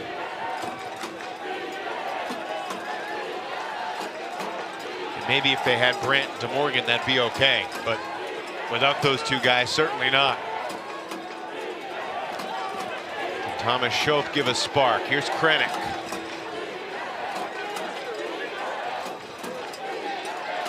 Seville Fernandez very steady. And fires to the end zone for the Lucas Ambrose score. Took 1 minute, 19 seconds, but Minnesota punches in the hold. When the wind chill have been patient, they've looked good in offense. They've been methodical in this possession. They're making sure everything's right. They're able to march down the field. The problem has just been some misexecution and the fact that it's so hard to get the disc back. You're forming this mountain you have to climb. 4 goals seems like a lot against this Oakland team. Against almost everybody else, you can kind of imagine a path. Here, it's hard to visualize how this works unless there's a little bit of Minnesota magic coming. They've certainly found it here in Madison at championship weekend. And look, if you're thinking about what team's defense in the league would you want in a situation like this, you probably want the wind chill, except they're going against, as you said, Brian, maybe the best offense Ultimate has ever seen. And an offense that plays a style that is not conducive to wind chill superstar deep blocks. Especially on a tranquil night. Flags around Bree Stevens are motionless right now. Minnesota throwing their bodies around, and Kuhlman called for the bump on Frankenberg. That's a great change. You need to get breaks back. You need Kuhlman on that D-line. And he has been sensational there in the past. It just made some incredible plays. Boyd Flegel squeezes it through for Whited. A lot of traffic. He'll reset. Gridoller.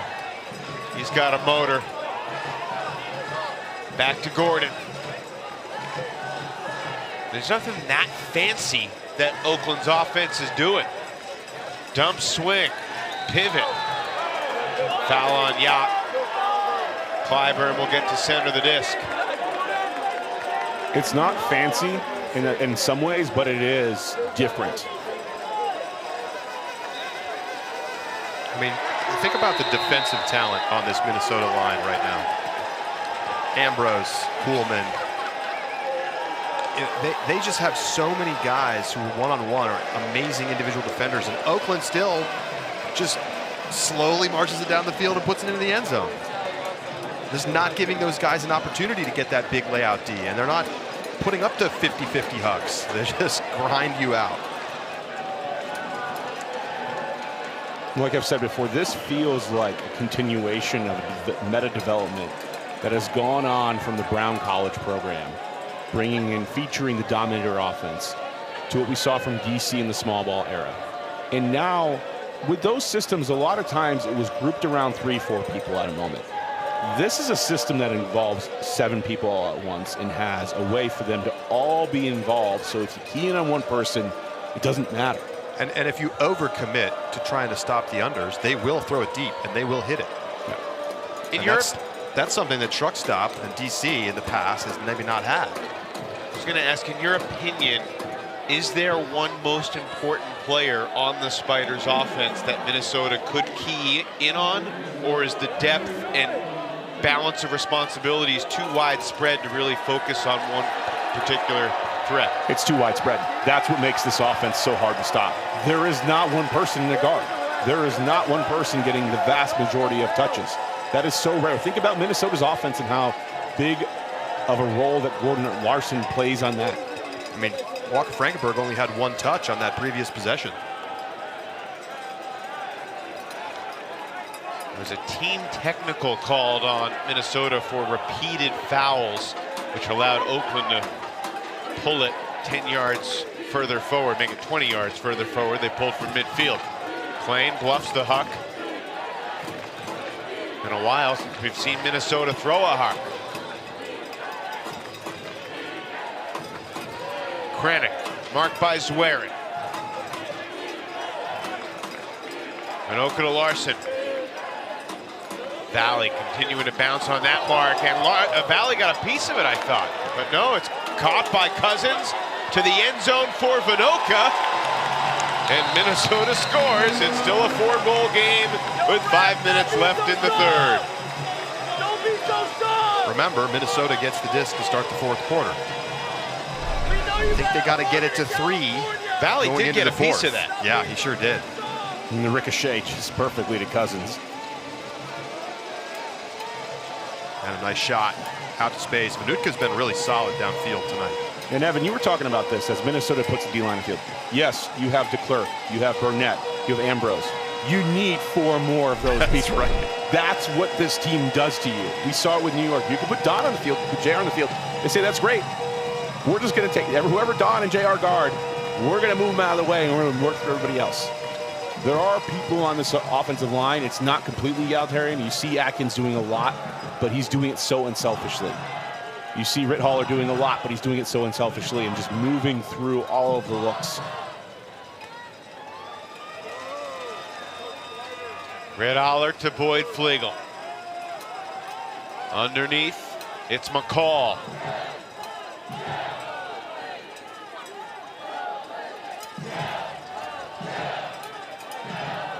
Every one of these throws is to a lot of open space.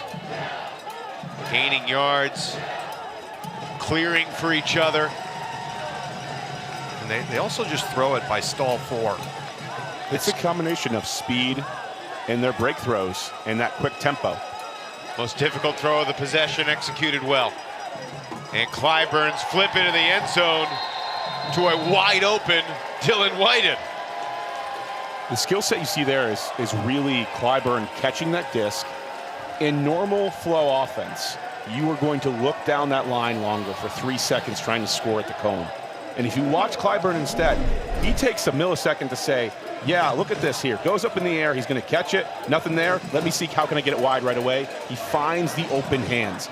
If you stare downfield for 3 seconds looking to score at that cone, which is how a lot of offenses work, you're going to miss out on these opportunities for the easy swing, for the easy change of direction, and instead now you're finding the open hands. What do you notice about the timing of the offensive cutters and the way they don't get in each other's way and always seem to be open for that next toss? Part of the ability here that I think that I'm keying in on is that these cuts aren't very long.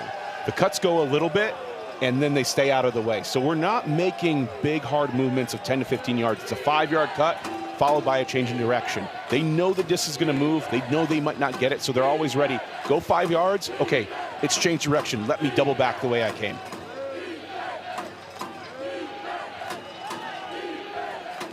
Cousins holsters the backhand, downfield resets for Larson, who swings.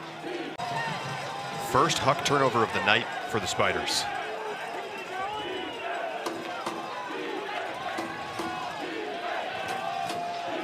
Larson for Davis. Morton, quick reset. Zach Morton has his first goal of the final. Surviving, finding ways to do it. And that rare turnover by the D-line offense, a little surprised, but Orm has been an incredible playmaker at college, throughout club, throughout the pros. We expect him to make that catch. Nice finish to the possession from Minnesota. There's the 1-on-3 and gets a piece of it. Some contact there as well. Yeah, and look at this here. Really nice from Davis. He sees that he has the opportunity to get it to Morton, and instead of trying to set the flick grip and step out and throw, the longer sequence, he just throws the lefty backhand and gets it into the end zone. The ultimate Frisbee fans from the Twin Cities have raised the bar in 2026, but it's an offsides call, which is literally going to be a 60-yard difference in field position.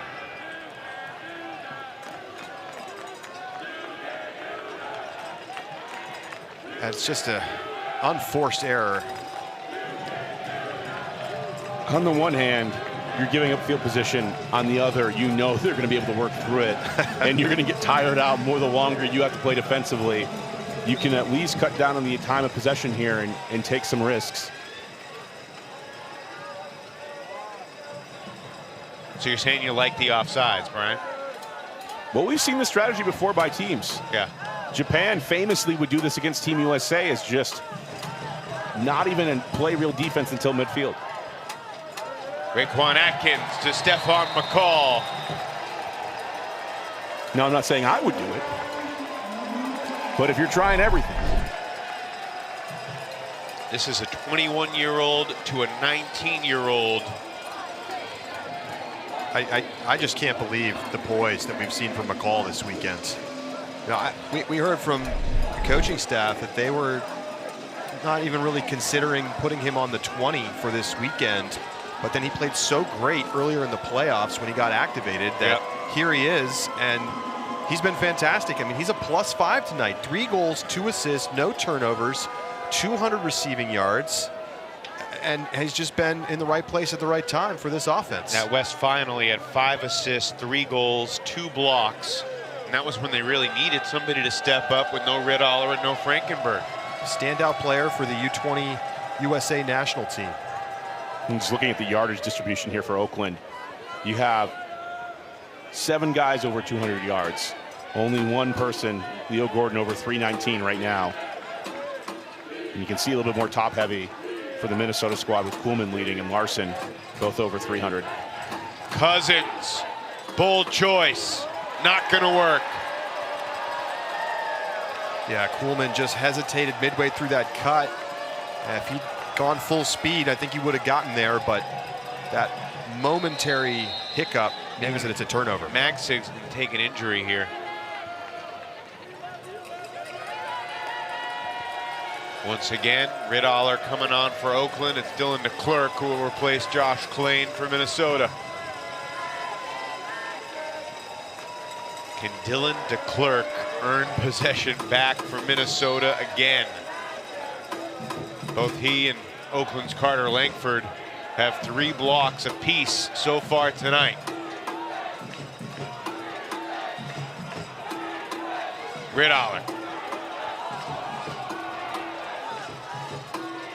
throws the around to Whelan. And here's Langford. Reese was going deep, now stops cutting, and the reset for Riddoller. Closing into the final minute of the third. Langford all open deep, but a travel called on the throw. This one's coming back. The clock will stop with 1 minute left. I'm a little surprised. I thought Riddoller was getting fouled. Some contact there, but maybe he stepped into it.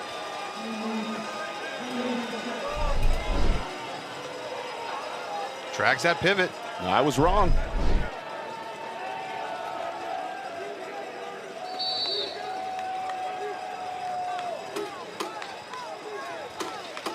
Liam Kreis has not used a timeout yet in the second half. He's standing right next to the sideline referee, Steve Haynes.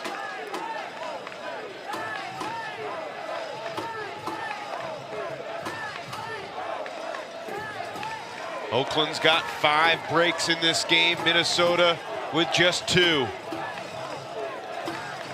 Such a history of end of third quarter moments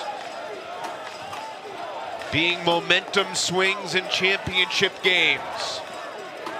Adam Reese looking long.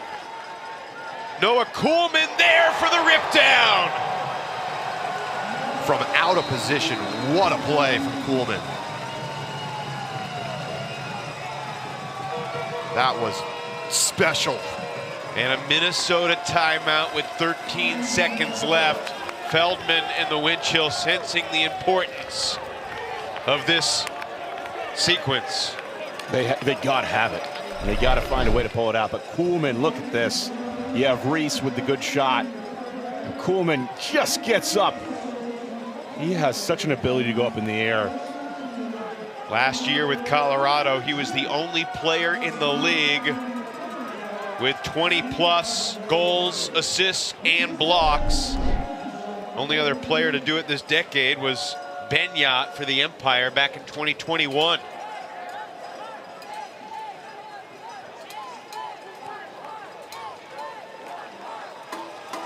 It's an interesting timeout decision because it's a long way to go with only 15 seconds on the clock. But down 5, I understand it. You kind of got to figure something out.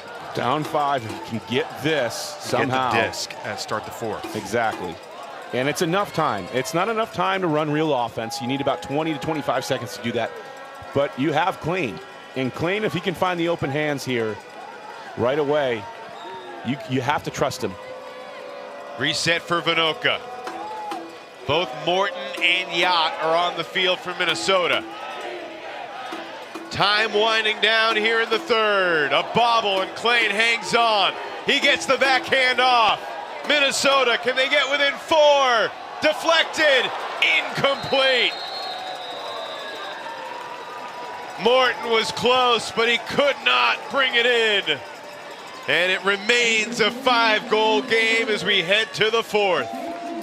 Wow, they got what they wanted. They got Klein open in space, and even with the bobble, he's able to pump fake the forehand and get the backhand to the end zone, and oh, so close. Zach Morton was there, and I think got a touch. 3 down, 1 to go. Spiders by 5. 4th quarter coming up.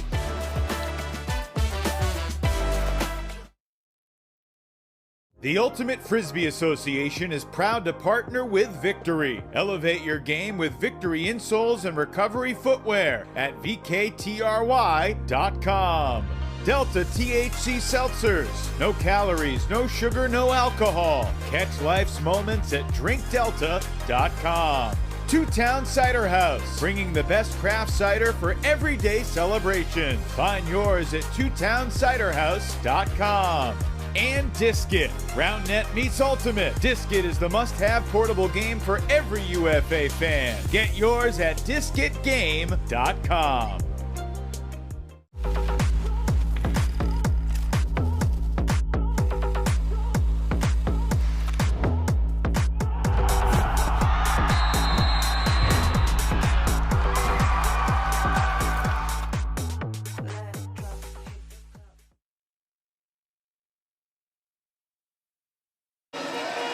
The Oakland Spiders have found a way to get pressure against this Minnesota offense, and they have punched in the brakes early in the game. They take a lead in the first quarter, and they're able to pile it on here in the third quarter.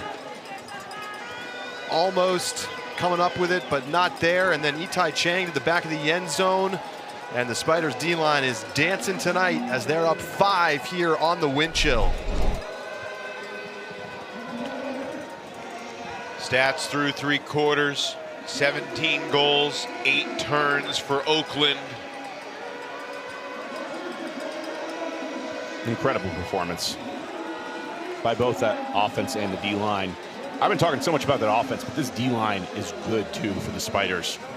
So many defenders that can be smart, that can help, that can switch. And it's plain unfair that you get to put Adam Reese on a D-line.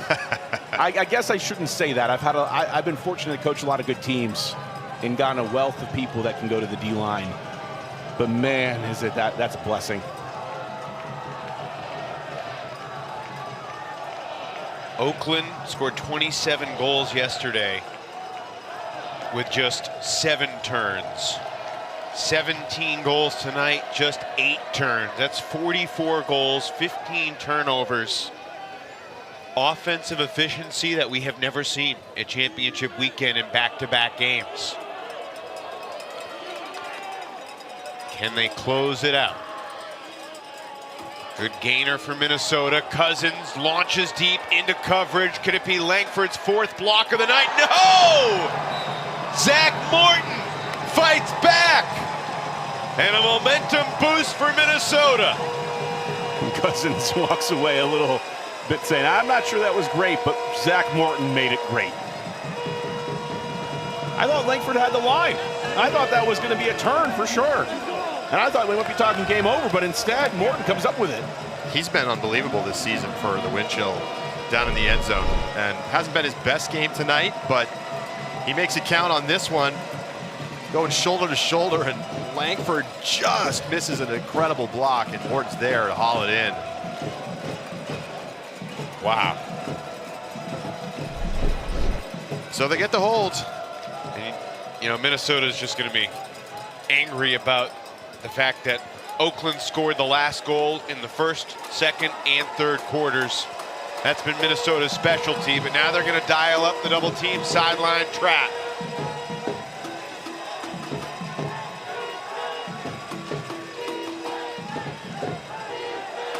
Crowd's getting into it for the wind chill.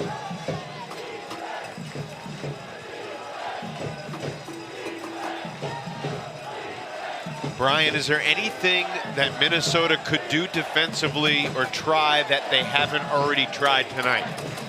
You have a few more tools, but really it's going to come down to a simple game plan that's executed really well. It's hard to throw something new at this stage in the game, and a lot of it's going to be get Dylan DeClerc in the right spot and have him come up with a block. Oakland might get to 300 completions in this game before Minnesota gets to 200. But they've been comfortable throwing a lot of passes, and another assist for Walker Frankenberg. His 3rd of the night, his 10th of the weekend. And Stefan McCall reestablishes the 5-goal Spiders lead. They're trying stuff. They go to the double team trap on the fan sideline. Worked for them last year against Atlanta. But Oakland just comfortable. I would love to see them fake that. I think you need to get Oakland on the sideline, and you don't want them getting to the middle of the field. And so I do love them switching up the wrinkle, but I think you have to fake the double team trap. And we've seen Salt Lake use this tactic. And then just go into a normal defense. Just have them start on the sideline. Give yourself a little bit of an extra advantage. It's tough. There is no right answer right now. I know, if you try to poach the lanes, they just hit the swings. They'll send it deep. I mean, they've had an answer for everything for Minnesota. I may be wrong, but I really feel like this is a coronation of a new dawn of Ultimate. This is not just an offensive thread that's going to disappear that works for this team. They are rewriting the book. The bold proclamation. That doesn't sound too crazy to me. And you see San Francisco winning the World Club Championships with an extremely similar offense just a week ago in Ireland. 16 members of that San Francisco Revolver team on this Spiders squad as well. What a week across many points of longitude, from Limerick, Ireland to Madison, Wisconsin. Possession began a minute ago. Minnesota's been able to complete passes until now. Ruled incomplete, no foul. All smiles for Zwerin. I'm not sure what Micah Davis is looking for there. Understandably frustrated, but it's just good defense. He was well beat to the spot. He's feeling some contact, but it doesn't look dangerous. It doesn't look flagrant. Aggressive bid there from Kuhlman. Called for the foul on Orm. No, a travel was called, excuse me. Also looked like a foul on Kuhlman, but the travel happened first.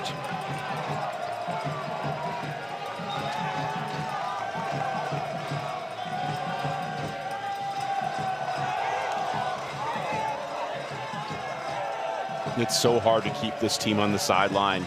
You're always worried about stopping flow, that they're able to go the other way. Flow, counter flow, they call it. Normal teams are going to continue up the sideline, and I would say not normal teams, but a lot of teams are going to normally continue up the sideline. For them, they're all about going the opposite direction, creating leverage, just like you would in the running game of an NFL team. Get the line thinking one way, go the opposite, and they do it, rinse and repeat. Yeah, that's a great way to put it, Brian. Feels like every throw they take, their receiver has leverage and the thrower puts it in the right spot to take advantage of that leverage.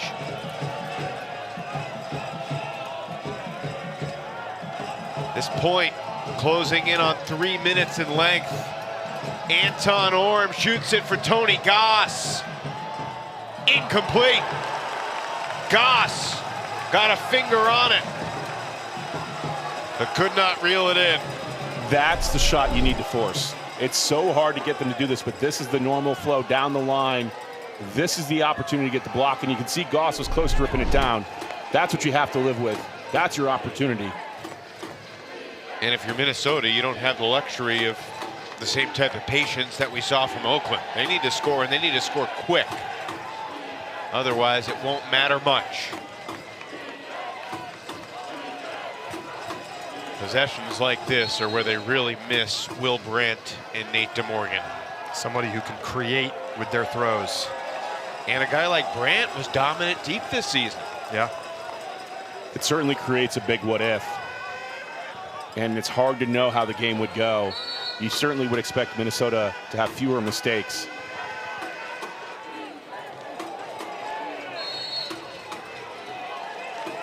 Contact called.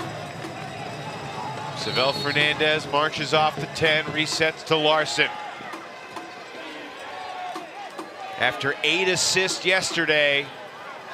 Ooh, there's some contact on Morton. That's going to be a goal and a flagrant foul against Oakland, Sean Liston. Just not needed. Too late, unfortunately. The right call. Just the second assist of the night for Larson. Nowhere close. Creates a lot of contact there. Completely unnecessary. Former college defensive player of the year, Sean Liston, playing at Cal Poly Slow. Minnesota held, but it was a dirty hold, and it took 4 minutes and 6 seconds off the clock.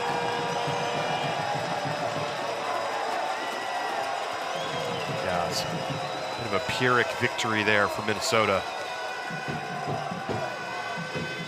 This feels so similar to last night when New York was trying to mount a comeback in the fourth quarter, down by a similar margin with the clock slowly dwindling. What can Minnesota find?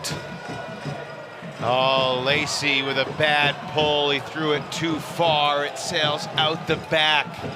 And that's a 40-yard mistake for the best puller in the league. He was trying to make it uncatchable and put it on the ground, but maybe the extra yardage hurting him in that case.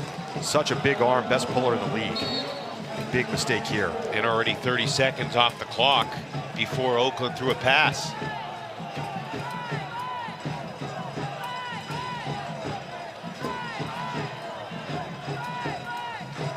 This group of interchangeable pieces: Atkins, Clyburn, Gordon, Riddaller, Frankenberg, McCall. Seemingly all good at everything. Frankenberg. And they're all so close together. That spacing, it's so compact. Into the end zone for Riddaller.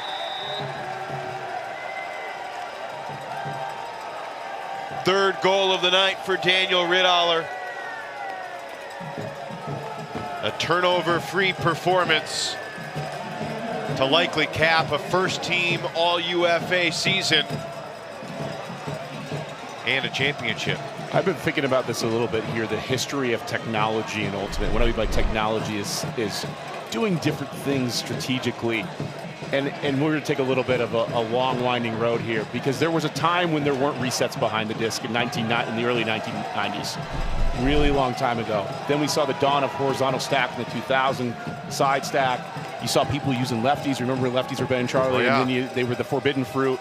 Hammers were once looked down upon, and now they're just commonplace. And you started to see poachiness happen in the late 2010s and a lot of creative defenses. Madison won a championship using a lot of zone.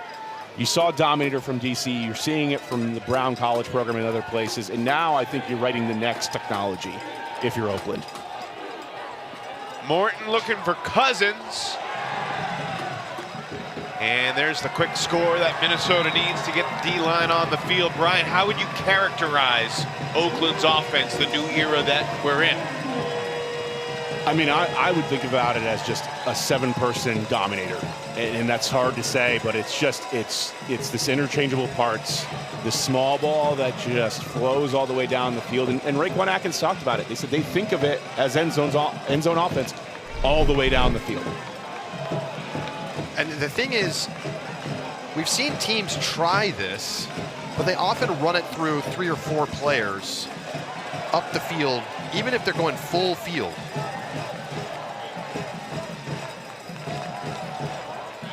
And the thing that's different about Oakland is that they're able to do it with the entire lineup, and they don't get impatient. They don't feel the need to take a deep shot. They're happy to just keep marching. Qualities of trust that they have in each other.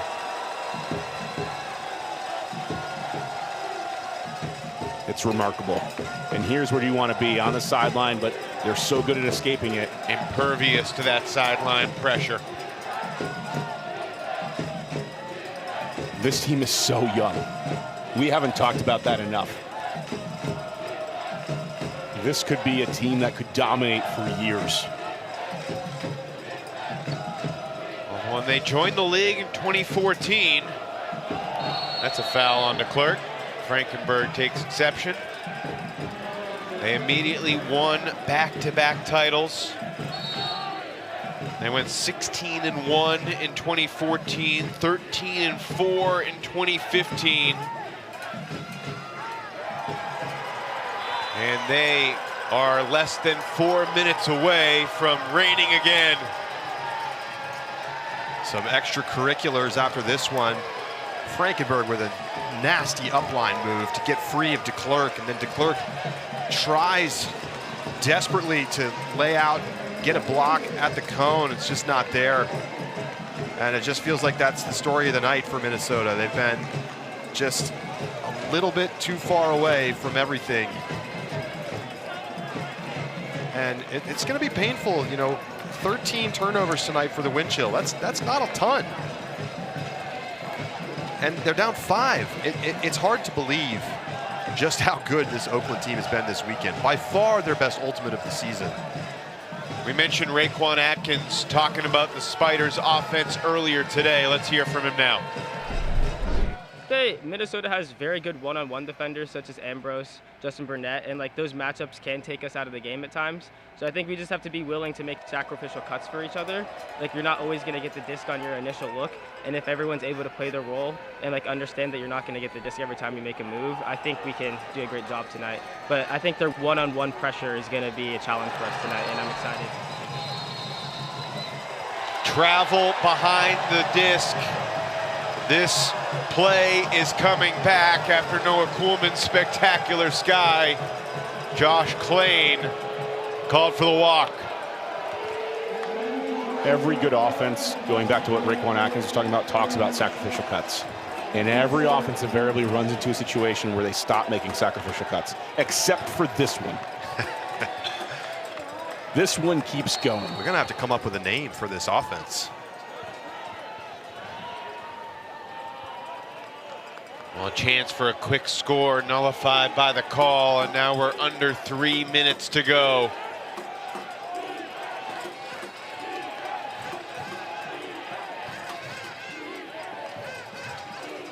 Four straight trips to championship weekend for Minnesota. 3 straight trips to the finals. But barring a miraculous comeback in the next 2.5 minutes, it's going to be just that one windy championship in Salt Lake City 2 years ago. To the end zone, denied. Itai Chang.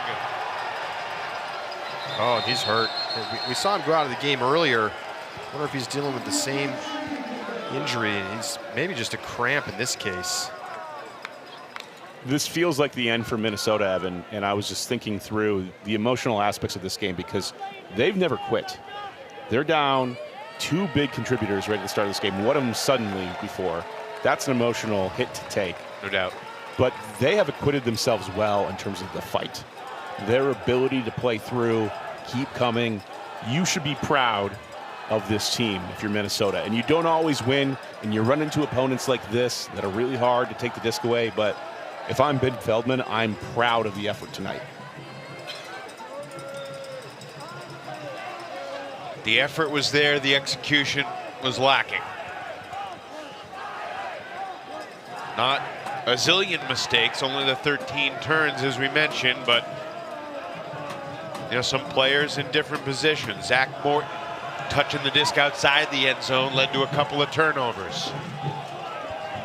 And the one break is all that they have, and that's the difference.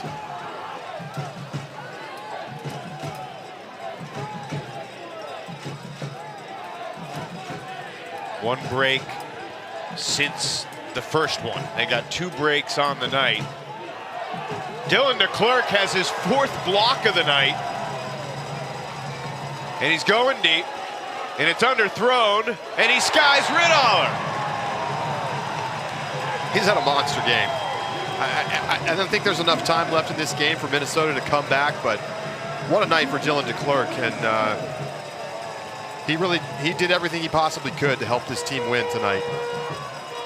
Yeah, he heard me gushing about this offense and he said, come on, I've got this.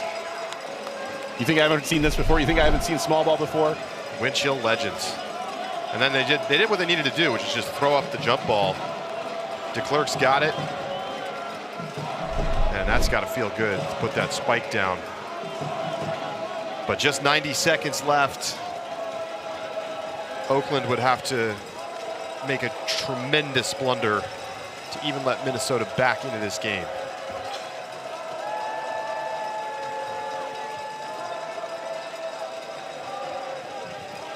Not bothering with a sideline double team, pulling deep.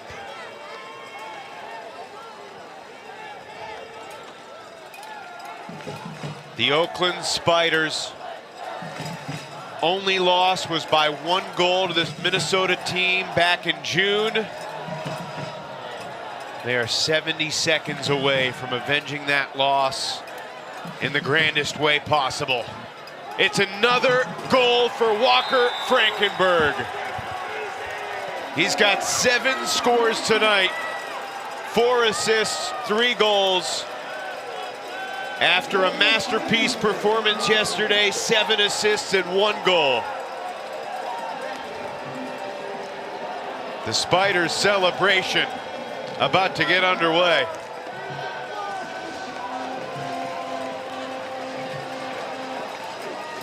They're doing this with so many young guys. It really is remarkable. I haven't seen anything like it. I haven't seen a team that's won a championship offense without having this otherworldly player. They took their otherworldly player and they moved him to defense, Charlie. They moved him to D. Not to discredit Frankenberg and not to discredit all the other guys. And it's just worked so perfectly for them this weekend. Atkins is 21 years old. I got to coach him on beach, and I told his parents, you made a remarkable young man, and they said he was born this way. He doesn't care. He's ready for the moment. Brian, you don't want to take credit for coaching Raekwon into the player he's become? I want to take credit for making sure he was on my team. Minnesota, perhaps with their final turnover of the night.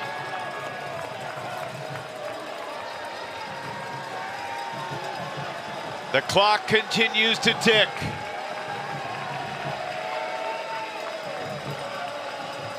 Their 12th year as a franchise. Their first player was one of the greats of all time, Bo Kittredge. He helped lead them to back-to-back titles. This year's Spiders team, much more balanced. They may not have the MVP, but this team isn't the future. They are the present. The Oakland Spiders are your 2026 UFA champions. A convincing performance here in Madison. And they take down Minnesota 21-16 to win the franchise's third title.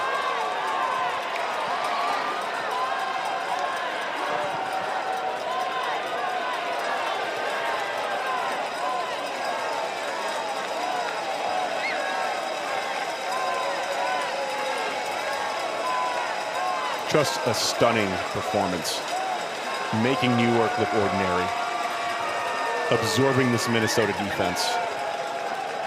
It wasn't perfect, but you're seeing a new era of strategy, a new era of tactics, and you have to think there's a lot of people from the Bay Area watching all of these young kids that they taught and seeing all of that work come to fruition.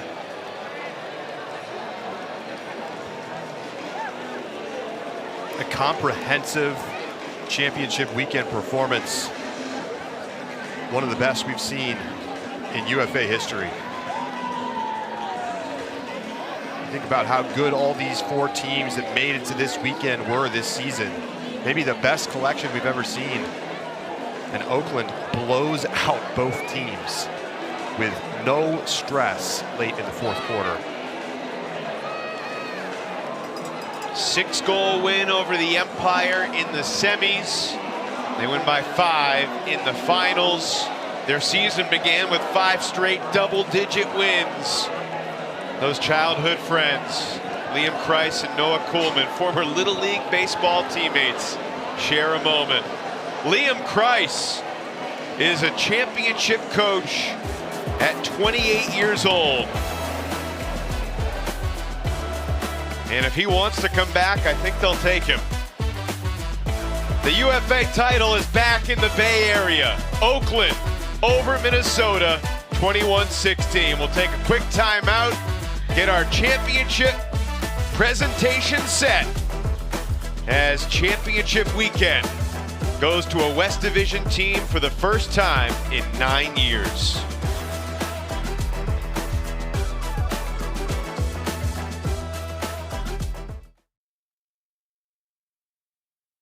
The Ultimate Frisbee Association is proud to partner with Victory. Elevate your game with Victory insoles and recovery footwear at VKTRY.com.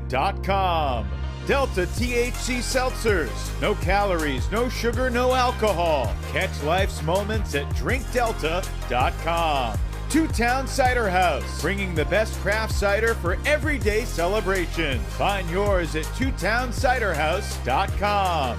And Disc-It. Round Net meets Ultimate. Disc-It is the must-have portable game for every UFA fan. Get yours at discitgame.com.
The Ultimate Frisbee Association is proud to partner with Victory. Elevate your game with Victory insoles and recovery footwear at vktry.com.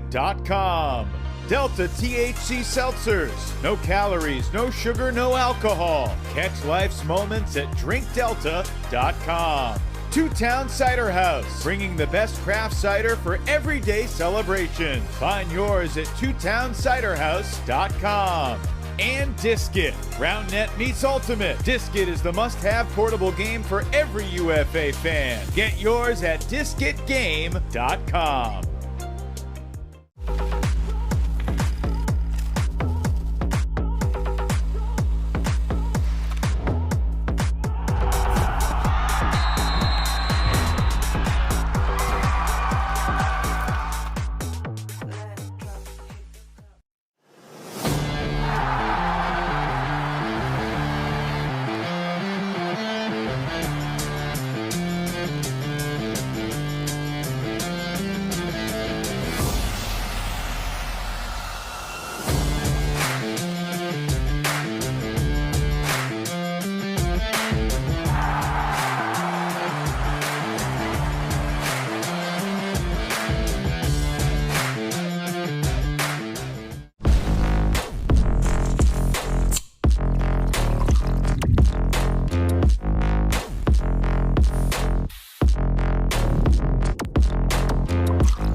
To Breeze Stevens Field, I am joined by the UFA champion Oakland Spiders. Here's the commissioner of the UFA, Tim DeBile, to present the 2026 championship trophy. Congratulations to the 2026 UFA championship Oakland Spiders on their third championship and the first since 2015. Congratulations, Liam, and the rest of the Spiders.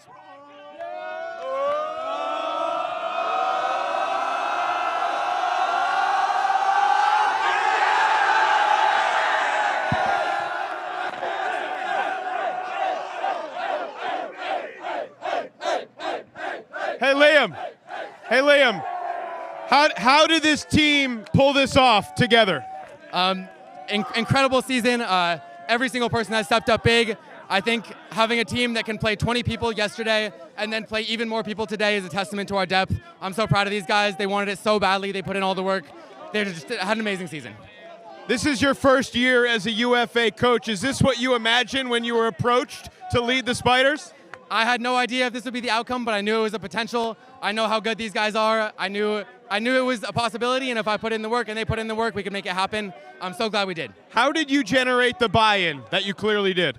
I give it all the credit to the captains. Like the captains are the leaders of this team. I was just doing my best to support them and have hard conversations when they had to happen. But like these captains have been doing it so long. Our GM and captain Robin, Evan's been here forever. Leo's one of the best players, best teachers in the world.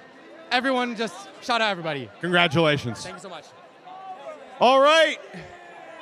We got one more thing to award. With 77 completions, 1,177 yards, and a bucket full of scores, the championship weekend MVP goes to Walker Frankenberg.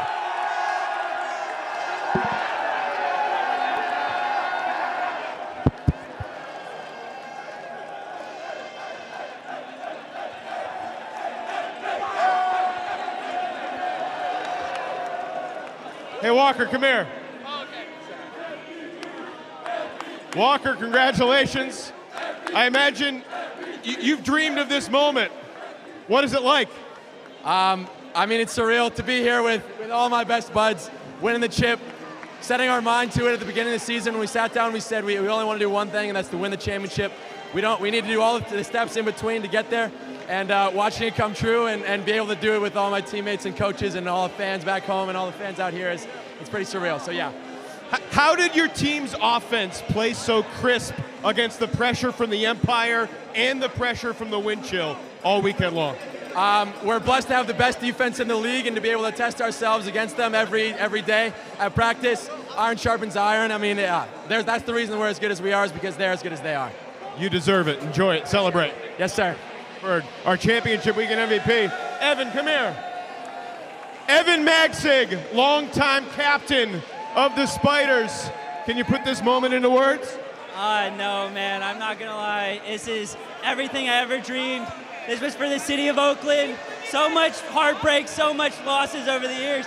And it feels so amazing to be a champion. It feels so amazing to be a champion. When this team came together, what gave you belief that this was the team that would get the Spiders back on top? I said it in the interview. I totally believe in our processes. I believe in our practices. I believe in our intensity. And I believe in every single guy that was in our building. And we pushed each other so hard this year. And it turned out right in the end. Evan, congratulations. You're a champion. Go enjoy it with your teammates. The 2026 UFA champion, the Oakland Spiders. They deserved it. We'll take a timeout, go back to the booth and wrap up the show. Much more to come from Madison as the Spiders take the 26th title.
A memorable night here in Madison. For a 5th time, a championship is won at Breese Stevens Field. Happened 10 years ago. The undefeated Dallas Roughnecks took it all. 10 years later, it's the Oakland Spiders back on top. Welcome to our broadcast booth, Evan Leffler. Privileged to be alongside Charlie Eisenhood and Brian Jones. Gentlemen, after being down on the field, the thing that sticks out most to me is the feeling from the Spiders, the emotion, the joy, the satisfaction. So many young guys that haven't been here before, but they're here now, and they are champions, and they might be here for a long time. It's scary for the league. They put the league on notice. It's a dawn of a new era for me. I haven't seen anything like this. You've seen teams have mastery, but it's often through really great personnel. And just what they accomplished tonight, they put the entire league on notice. Well, and it's also that they've fallen short, that they've come up short in these moments. They've had these playoff opportunities, and they couldn't get here to championship weekend. And they had adversity this season. They had players missing. They lose to this Minnesota team. They have everybody talking about how they're not a title contender anymore. And then they come here and they put together this kind of comprehensive performance. It was beautiful to watch them play Ultimate tonight. And it's hard to single out one player when they were such a great team, but there's really no doubt that Walker Frankenberg deserved to be the championship weekend MVP. 11 assists, 5 goals, almost 1,200 total yards. He was spectacular and really set the tone for this team in a number of ways from a leadership standpoint this year too. Yeah, and you know, when they needed a big play, he was the guy they could go to. And obviously they got contributions up and down this entire roster this weekend, but there's a reason that Frankenberg rose to the top in terms of the yardage and the scoring, because he just had the ability to go find those big plays when they needed one. He was great tonight, but he was even greater last night against New York. Yes. He found the release valve. He was able to strike deep and be able to deliver those death blows to New York in a way where it was like, you think you can get a little bit of pressure? Nope, I found the space, I'm going to it. And really, that's to me why he's the MVP. There are a lot of good teams in this league. You think about just the East Division alone, the depth in that quadrant with New York and Boston and DC all jockeying for position. And in the South, it was a down year for the Atlanta Hustle, who were here at Champ Weekend last year. Carolina beaten by Austin. And in Minnesota, the class of the Central, they're a formidable opponent, but the West Division reigns again. And look, the last time we saw the West win, it was 3 times in 4 years, and it was the best in the Bay Area. And this is a very young core that has their first UFA title here tonight, just 6 days after winning a world championship for 16 of them in Ireland. They win the US Open. They win the World Championships. Now they're UFA champions. The Bay Area is on fire. They're defending club national champions as well. Who's going to stop this team? It's hard to see. The scary thing, too, is the humility they showed, which is a tenet, I think, of these old teams, is their ability to stay humble and keep attacking and find ways to find the joy. They've won a lot, and they're still excited to do it. They're still hungry. Minnesota makes another run to the finals. They've been a great franchise in this league, and you wonder what could have been if they had Will Brandt and Nate DeMorgan tonight. But Oakland was comprehensive in their victory. Yeah, frustrating evening of what ifs and what wasn't for the wind chill. The Spiders fans traveled well, and they performed brilliantly. It's a privilege to bring you the Ultimate Frisbee Association all season long. Way too many people to thank, but most of all, thank you for being with us to watch the Spiders take the 2026 title over Minnesota. Game Day Live with Ian, Colin, and Charlie coming up next.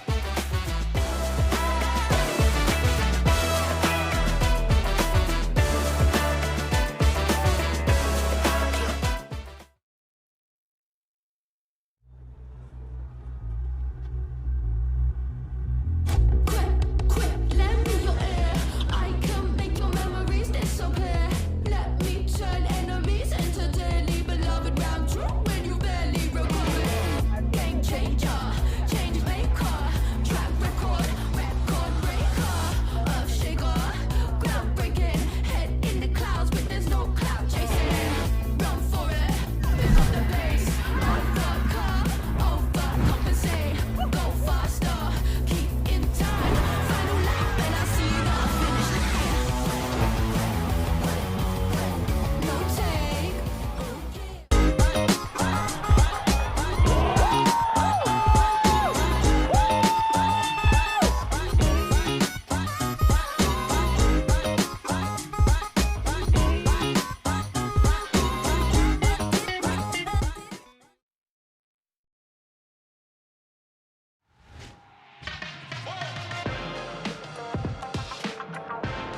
8 legs, 1 heart. That's the story tonight here in Madison as the Oakland Spiders capture their 3rd title in program history at the historic Breese-Stevens Field. Welcome once again to the final edition of Game Day Live presented by Delta here at 2026 UFA Championship Weekend.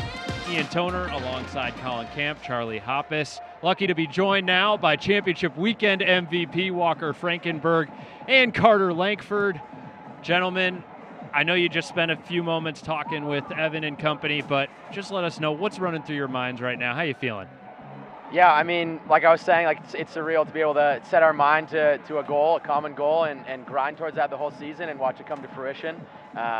It's a great feeling.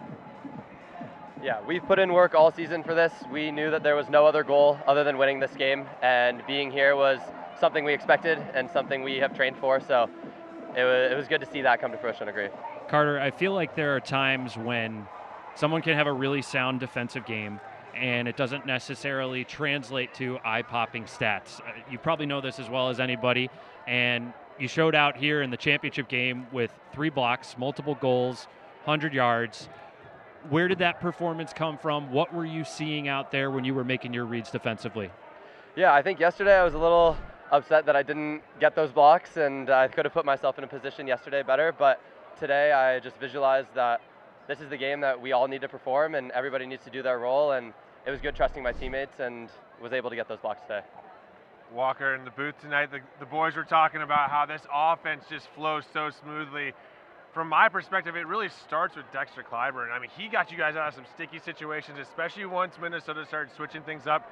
Talk about his impact on the game tonight and how that frees up your game downfield.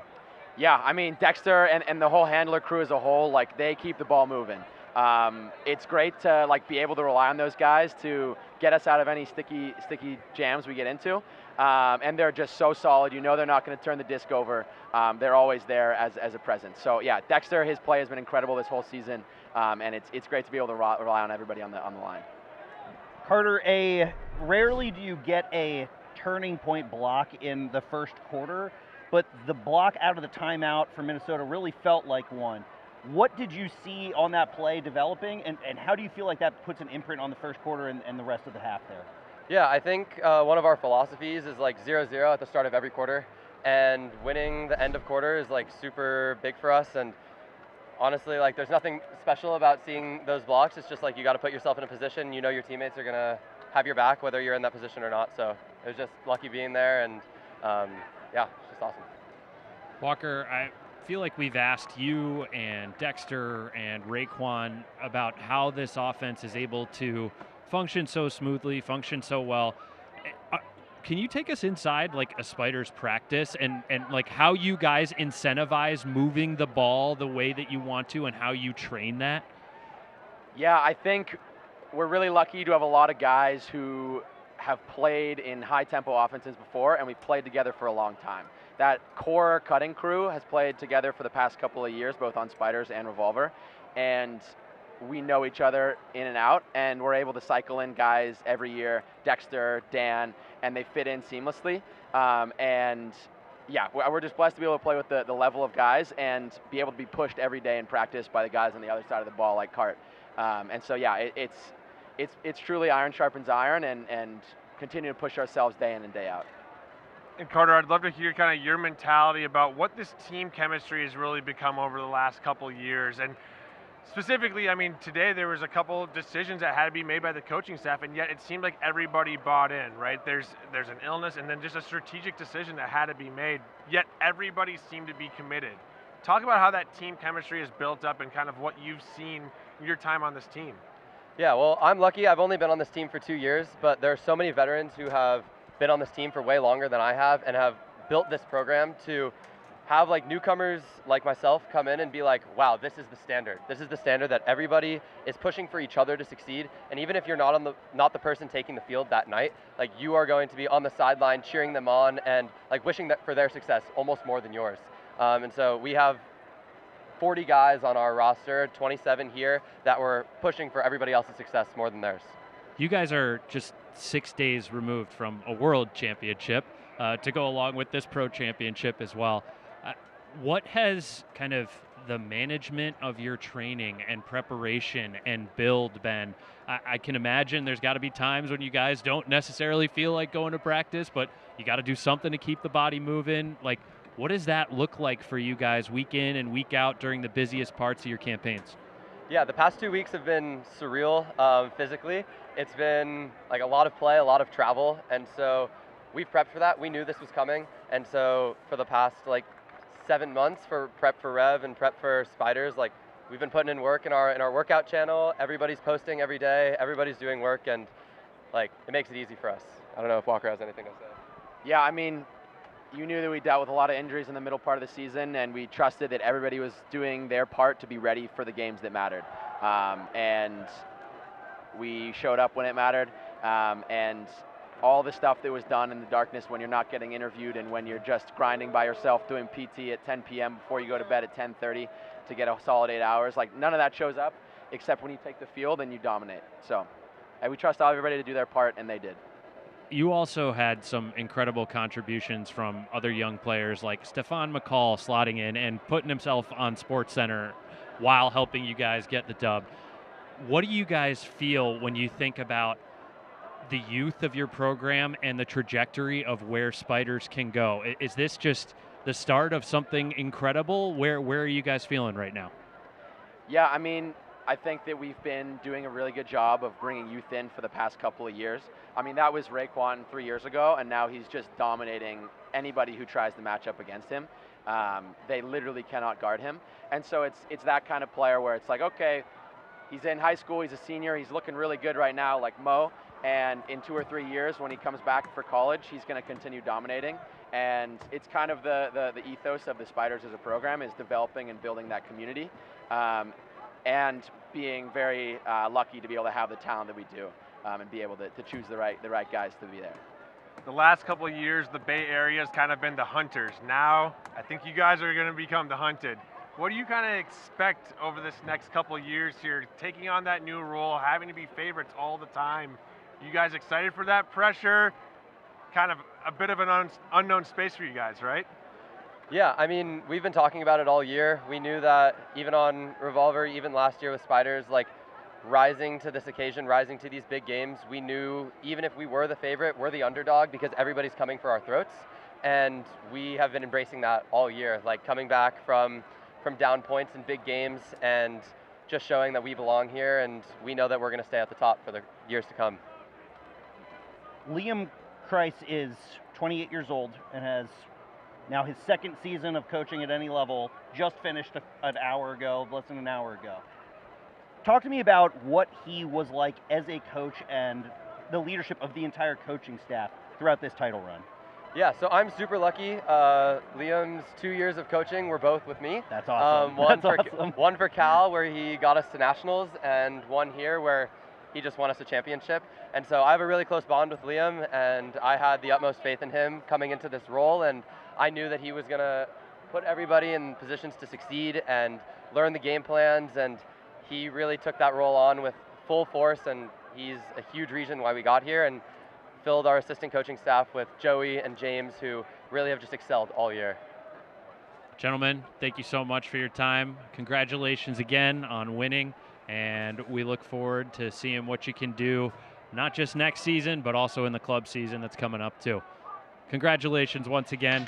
Walker Frankenberg and Carter Lankford victorious tonight with the Oakland Spiders, who captured their third title in franchise history. When we come back, we'll have some more stats analysis and breakdown to put a bow on Championship Weekend 2026.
Back here at Breese Stevens Field, as the fans are still enjoying the spectacle that is championship weekend.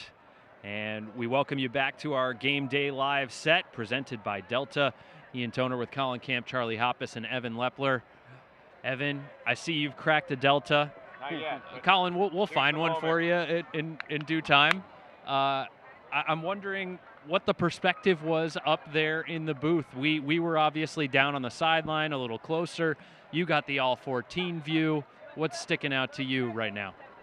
I mean, just a systematic, brilliant performance from a program that was capable of it.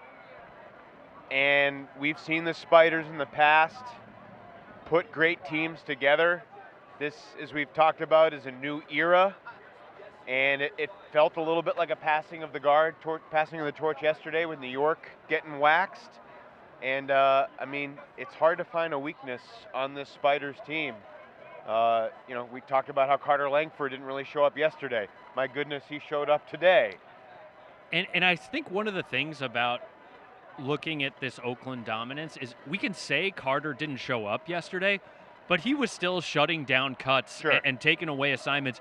And we can talk about the fact that, yes, Walker had all the counting stats yesterday, but there was still Jason Valley driving the counterattack, not accumulating quite as many scores. There's so many guys up and down this roster, Anton Orm, who had their impact in some small way, and they just got so much value out of everybody 1 through 20.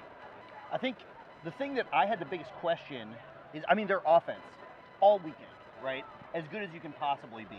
Their defense all weekend, as good as you can possibly be. Shut down the best, arguably the best offense in the history of the league and made them look pedestrian and confused for 4 quarters.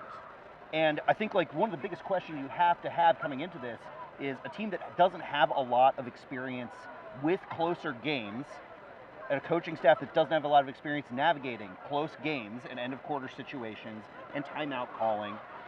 I thought that was a strength this weekend, and I think especially in this game. We saw Minnesota win 3 of the 4 times in the first 3 quarters yesterday. Tonight, Spiders won the end of the quarters. They won the special teams against a team that's their strength. That's terrifying for the rest of the league. Yeah, I mean, that's a great point. I mean, their mentals were top of anybody this weekend as well, right? New York looked absolutely shell-shocked yesterday when they had to come up against this defense. And today, Oakland, they felt, even during the chaos of that first quarter, they've just felt calm. They felt like, you know what, it's no big deal. We're going to get our opportunities. Our offense is getting opportunities back, and we're going to continue to just play our game. And they were so comfortable throughout this entire weekend, and that's part of the most impressive thing to me is this is replicable year in and year out because of that mentality, right? Players may come and go, but if you keep that mentality, you're a dangerous dynasty potentially moving forward. And let's be honest, Minnesota did have its chances here in this game. There was a sequence in the second quarter where Paul Krennic got that poach block, and if Minnesota would have converted that break, that could have been tied at 8-8. Unfortunately for Minnesota, that's not how that went. And I feel like that was kind of emblematic of the night that Minnesota had.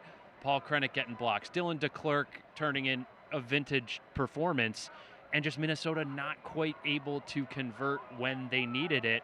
And I don't know that they faced an opponent all year long that was executing at this level. Sure, they played Oakland in June, but this was a different team that was here tonight.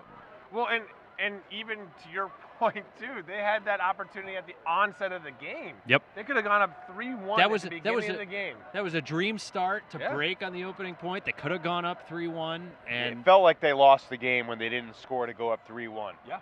Because that would have been such a big momentum swing. Who knows how the Spiders would have reacted. They only got one more break the rest of the game after that missed opportunity, the entire game. And it's a cascading effect, right? If they punch in that break, they go up 3-1. But because they don't, their offense is on the field. They have to grind through playing defense. They don't get the disc back. They have to run their 0-2 out there. And their 0-2, as we talked about, untested because of the injuries to their offensive line. That second line gets broken, gives up the break back. like you said, I think that in a lot of ways early on felt like the end of the game.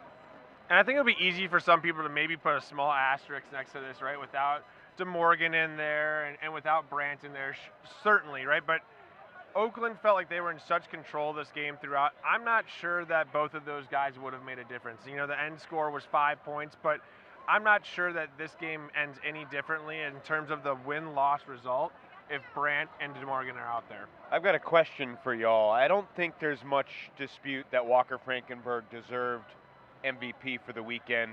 The counting stats, the consistency, the leadership, the yardage, he was the total package. Who was the second MVP for the Spiders? Because I feel like you could pick 10 different names.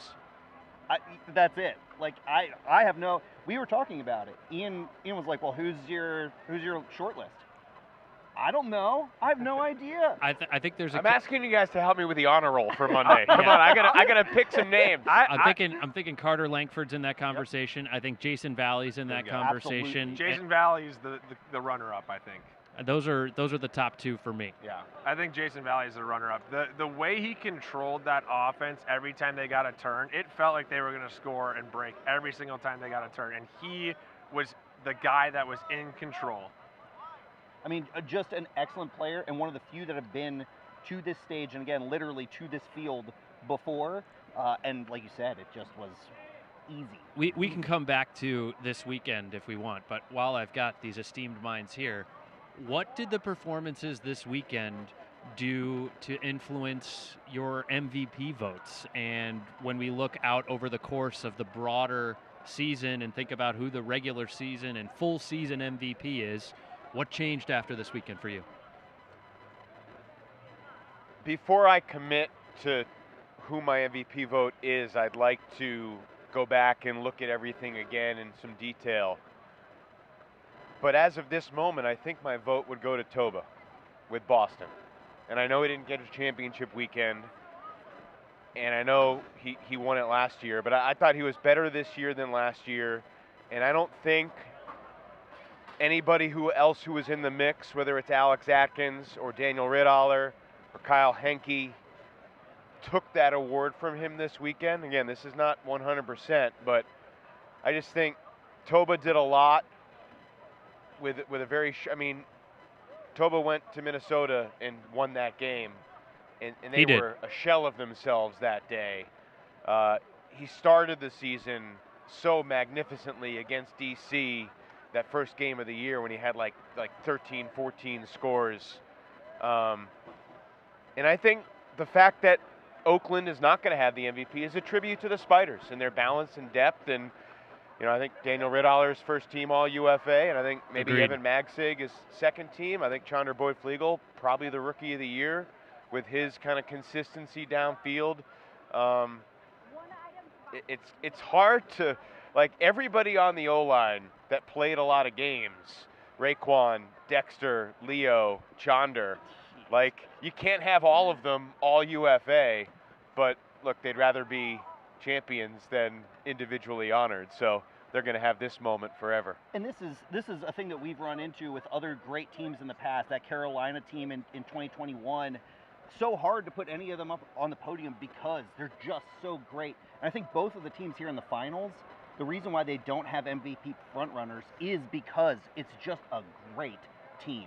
And so, yeah, I think it's considering no MVP frontrunners made it to the finals, I think probably Toba for me as well. An excellent season from a very excellent young player. Colin, does that mean you and I are the last two Elliot Hawkins standing? I love Elliot Hawkins. Yeah. My guy. I think, from the sheer standpoint of most valuable player, if you're going to take it at the face value of the definition of that award, Elliot Hawkins was the most valuable player in impacting the outcome of a game for his team.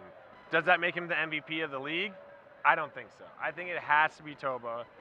I agree with everything both Charlie and Evan said over there.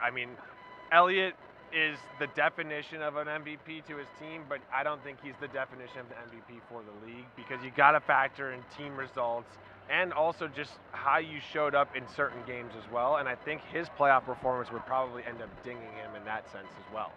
Fair enough. Let's pivot back to what we saw on the field this weekend. How does the Spiders' offensive efficiency and style affect the meta of offensive ultimate going forward in the UFA? I want to hear you talk about this, Charlie, because you've coached a championship squad in this league. You know you're close with Brian. He was all about how this is the best offense he's ever seen. That's really high praise, obviously. Do you agree? I think it's really interesting because these different contrasting styles, and we saw it from all 4 teams here, but every time a team wins, it's a copycat league, like all sports leagues. Every you know? professional yeah, exactly. And so I think that there will be many teams trying to do this. I think what makes this really hard to replicate is it requires 7 excellent players on the field at all times that can go deep, break the mark, throw hucks, beat your person in space. Play with tempo. Play with tempo, but also never rush, right? Like that balance is an impossible thing to strike. You're right. And so you see sometimes these teams that have these identities, like DC Breeze a number of years ago, Sure. right? And of course, everybody's like, well, I'm going to play some small ball ultimate with my local club team. Yeah. No, you're not, because not all of you can throw impossibly small window inside breaks and torch your player up the line if they get a centimeter out. So is this a perfect offense? Close to it. I think that there are dangerous places for any kind of offense. I think one of the weak places here is and I know that they play in a windy stadium, but how do they perform in extremely windy conditions? Sure. With an offense that requires a lot of passes. Yeah. There's obviously a level of risk associated with that, and the consequences are higher because you might turn it over closer to your own end zone. So I think that in terms of the quality of this team being able to play this offense, incredible. And I can't wait to watch it for the next several years. In terms of it turning into something that other teams can do, I'd love to see it. I don't think it's happening. Colin, go ahead. I was just going to say, and the crazy thing about this team to me as well is, like, I think they are so talented and they think about Frisbee in such a skilled way that if this iteration of this offense doesn't work, they're going to produce something new, right? They're going to be the team that can be on the forefront of things, because I just see them as such a skilled offense that they can adapt to whatever they need to do to become the best offense in the league, right? Well said. In the NBA, Pat Riley innovated the term the disease of me, the disease of more. That's the question for this team going forward. Can they stay as unselfish as they were this year? Because now they've won. And it was the balance and the unselfishness that made them champions. I mean, humility is a big word out of the Bay Area, intensity and discipline too. This team certainly had those 3 things. Many of them are world champs. They're now UFA champs. They won last fall as well.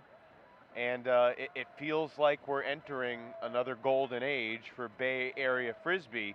But, as I said at the end of the broadcast, there are a lot of other good teams in this league and a lot of other motivated teams in this league.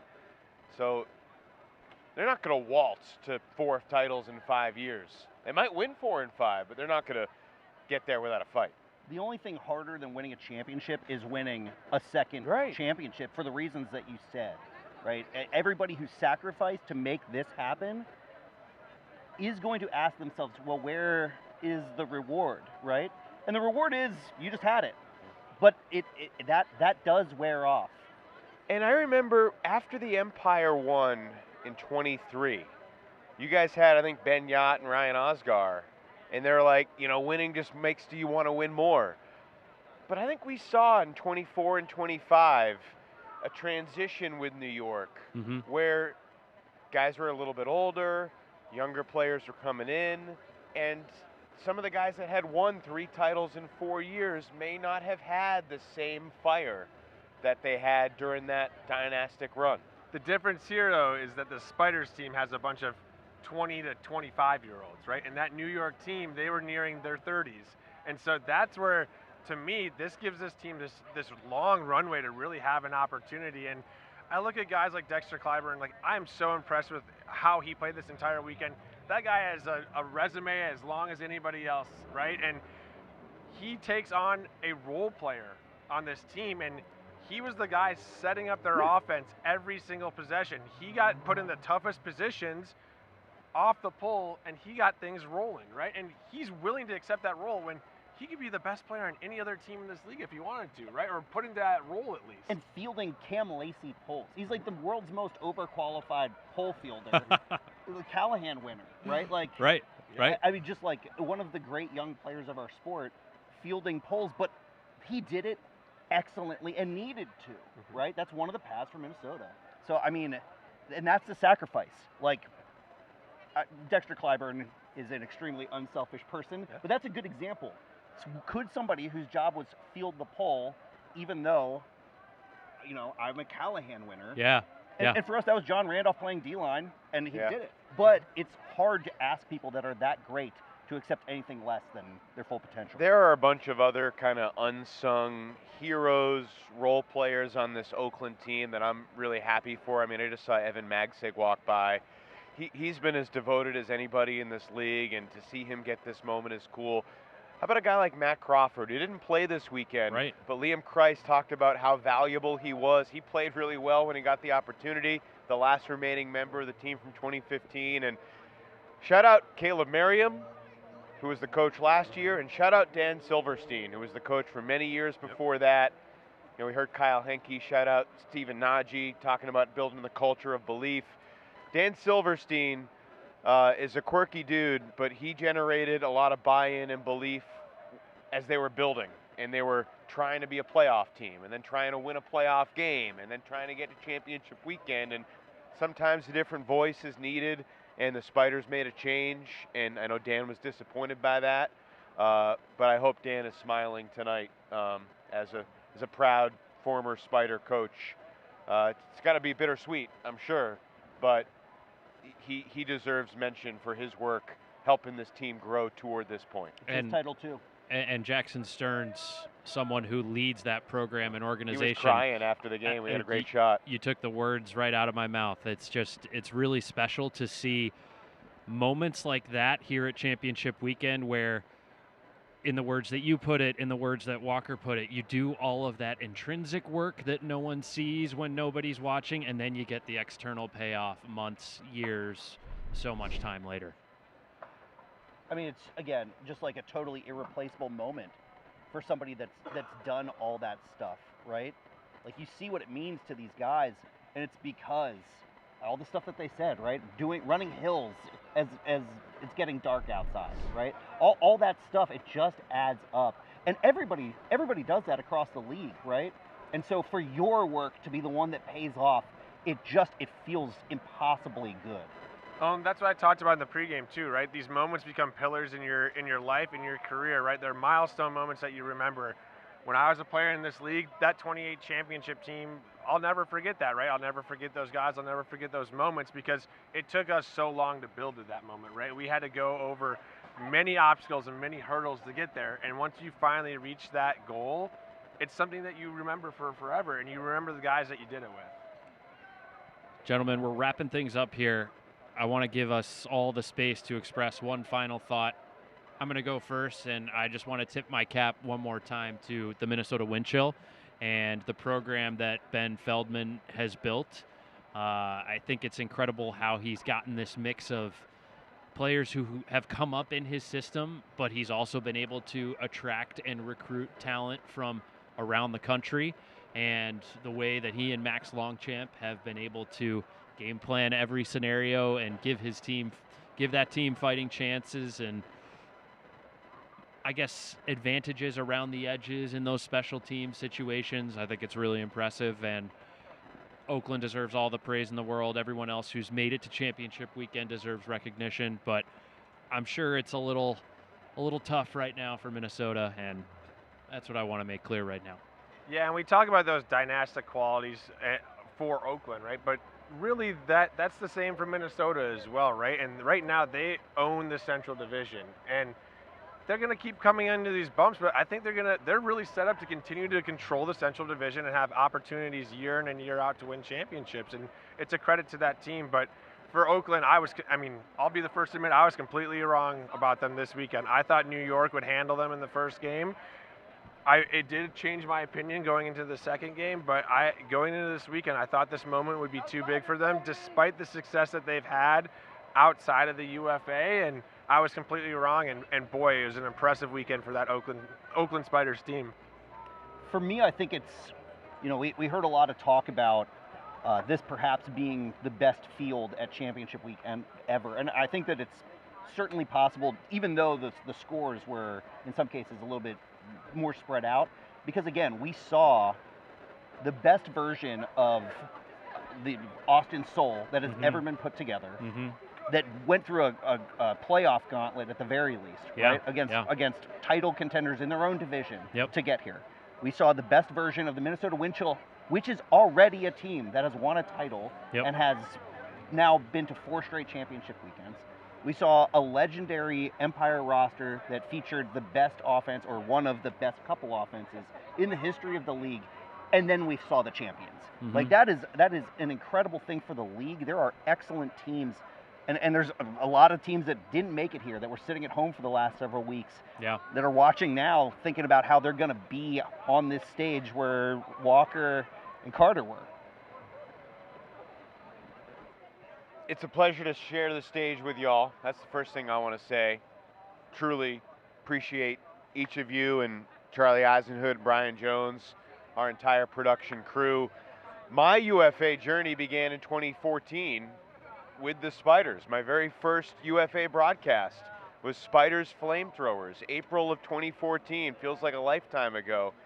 And it was Bo Kittredge and Cassie Rasmussen and Ashlyn Joy, and I just saw Tyler Bacon here at Bree Stevens Field tonight, not to mention Mark Elbogan and Jeff Silverman and Greg Cohen and Simon Higgins and Eli Kearns. And that was a special team in 2014, and they won back-to-back titles, and then it took over a decade for that franchise to get back on top. They moved, they had leadership changes, but they still had that history to hang on to. And look, while that 2014, 2015 edition of the Spiders, they cared, they played hard, they fought, they had incredibly talented pieces. This team exuded a different level of passion, a different level of hunger and energy and spirit for the sport of Ultimate. And part of that is the fact that 11 of the 20 guys that played for Oakland tonight are 24 years old or younger, which is pretty incredible. So this team's not going anywhere for a while.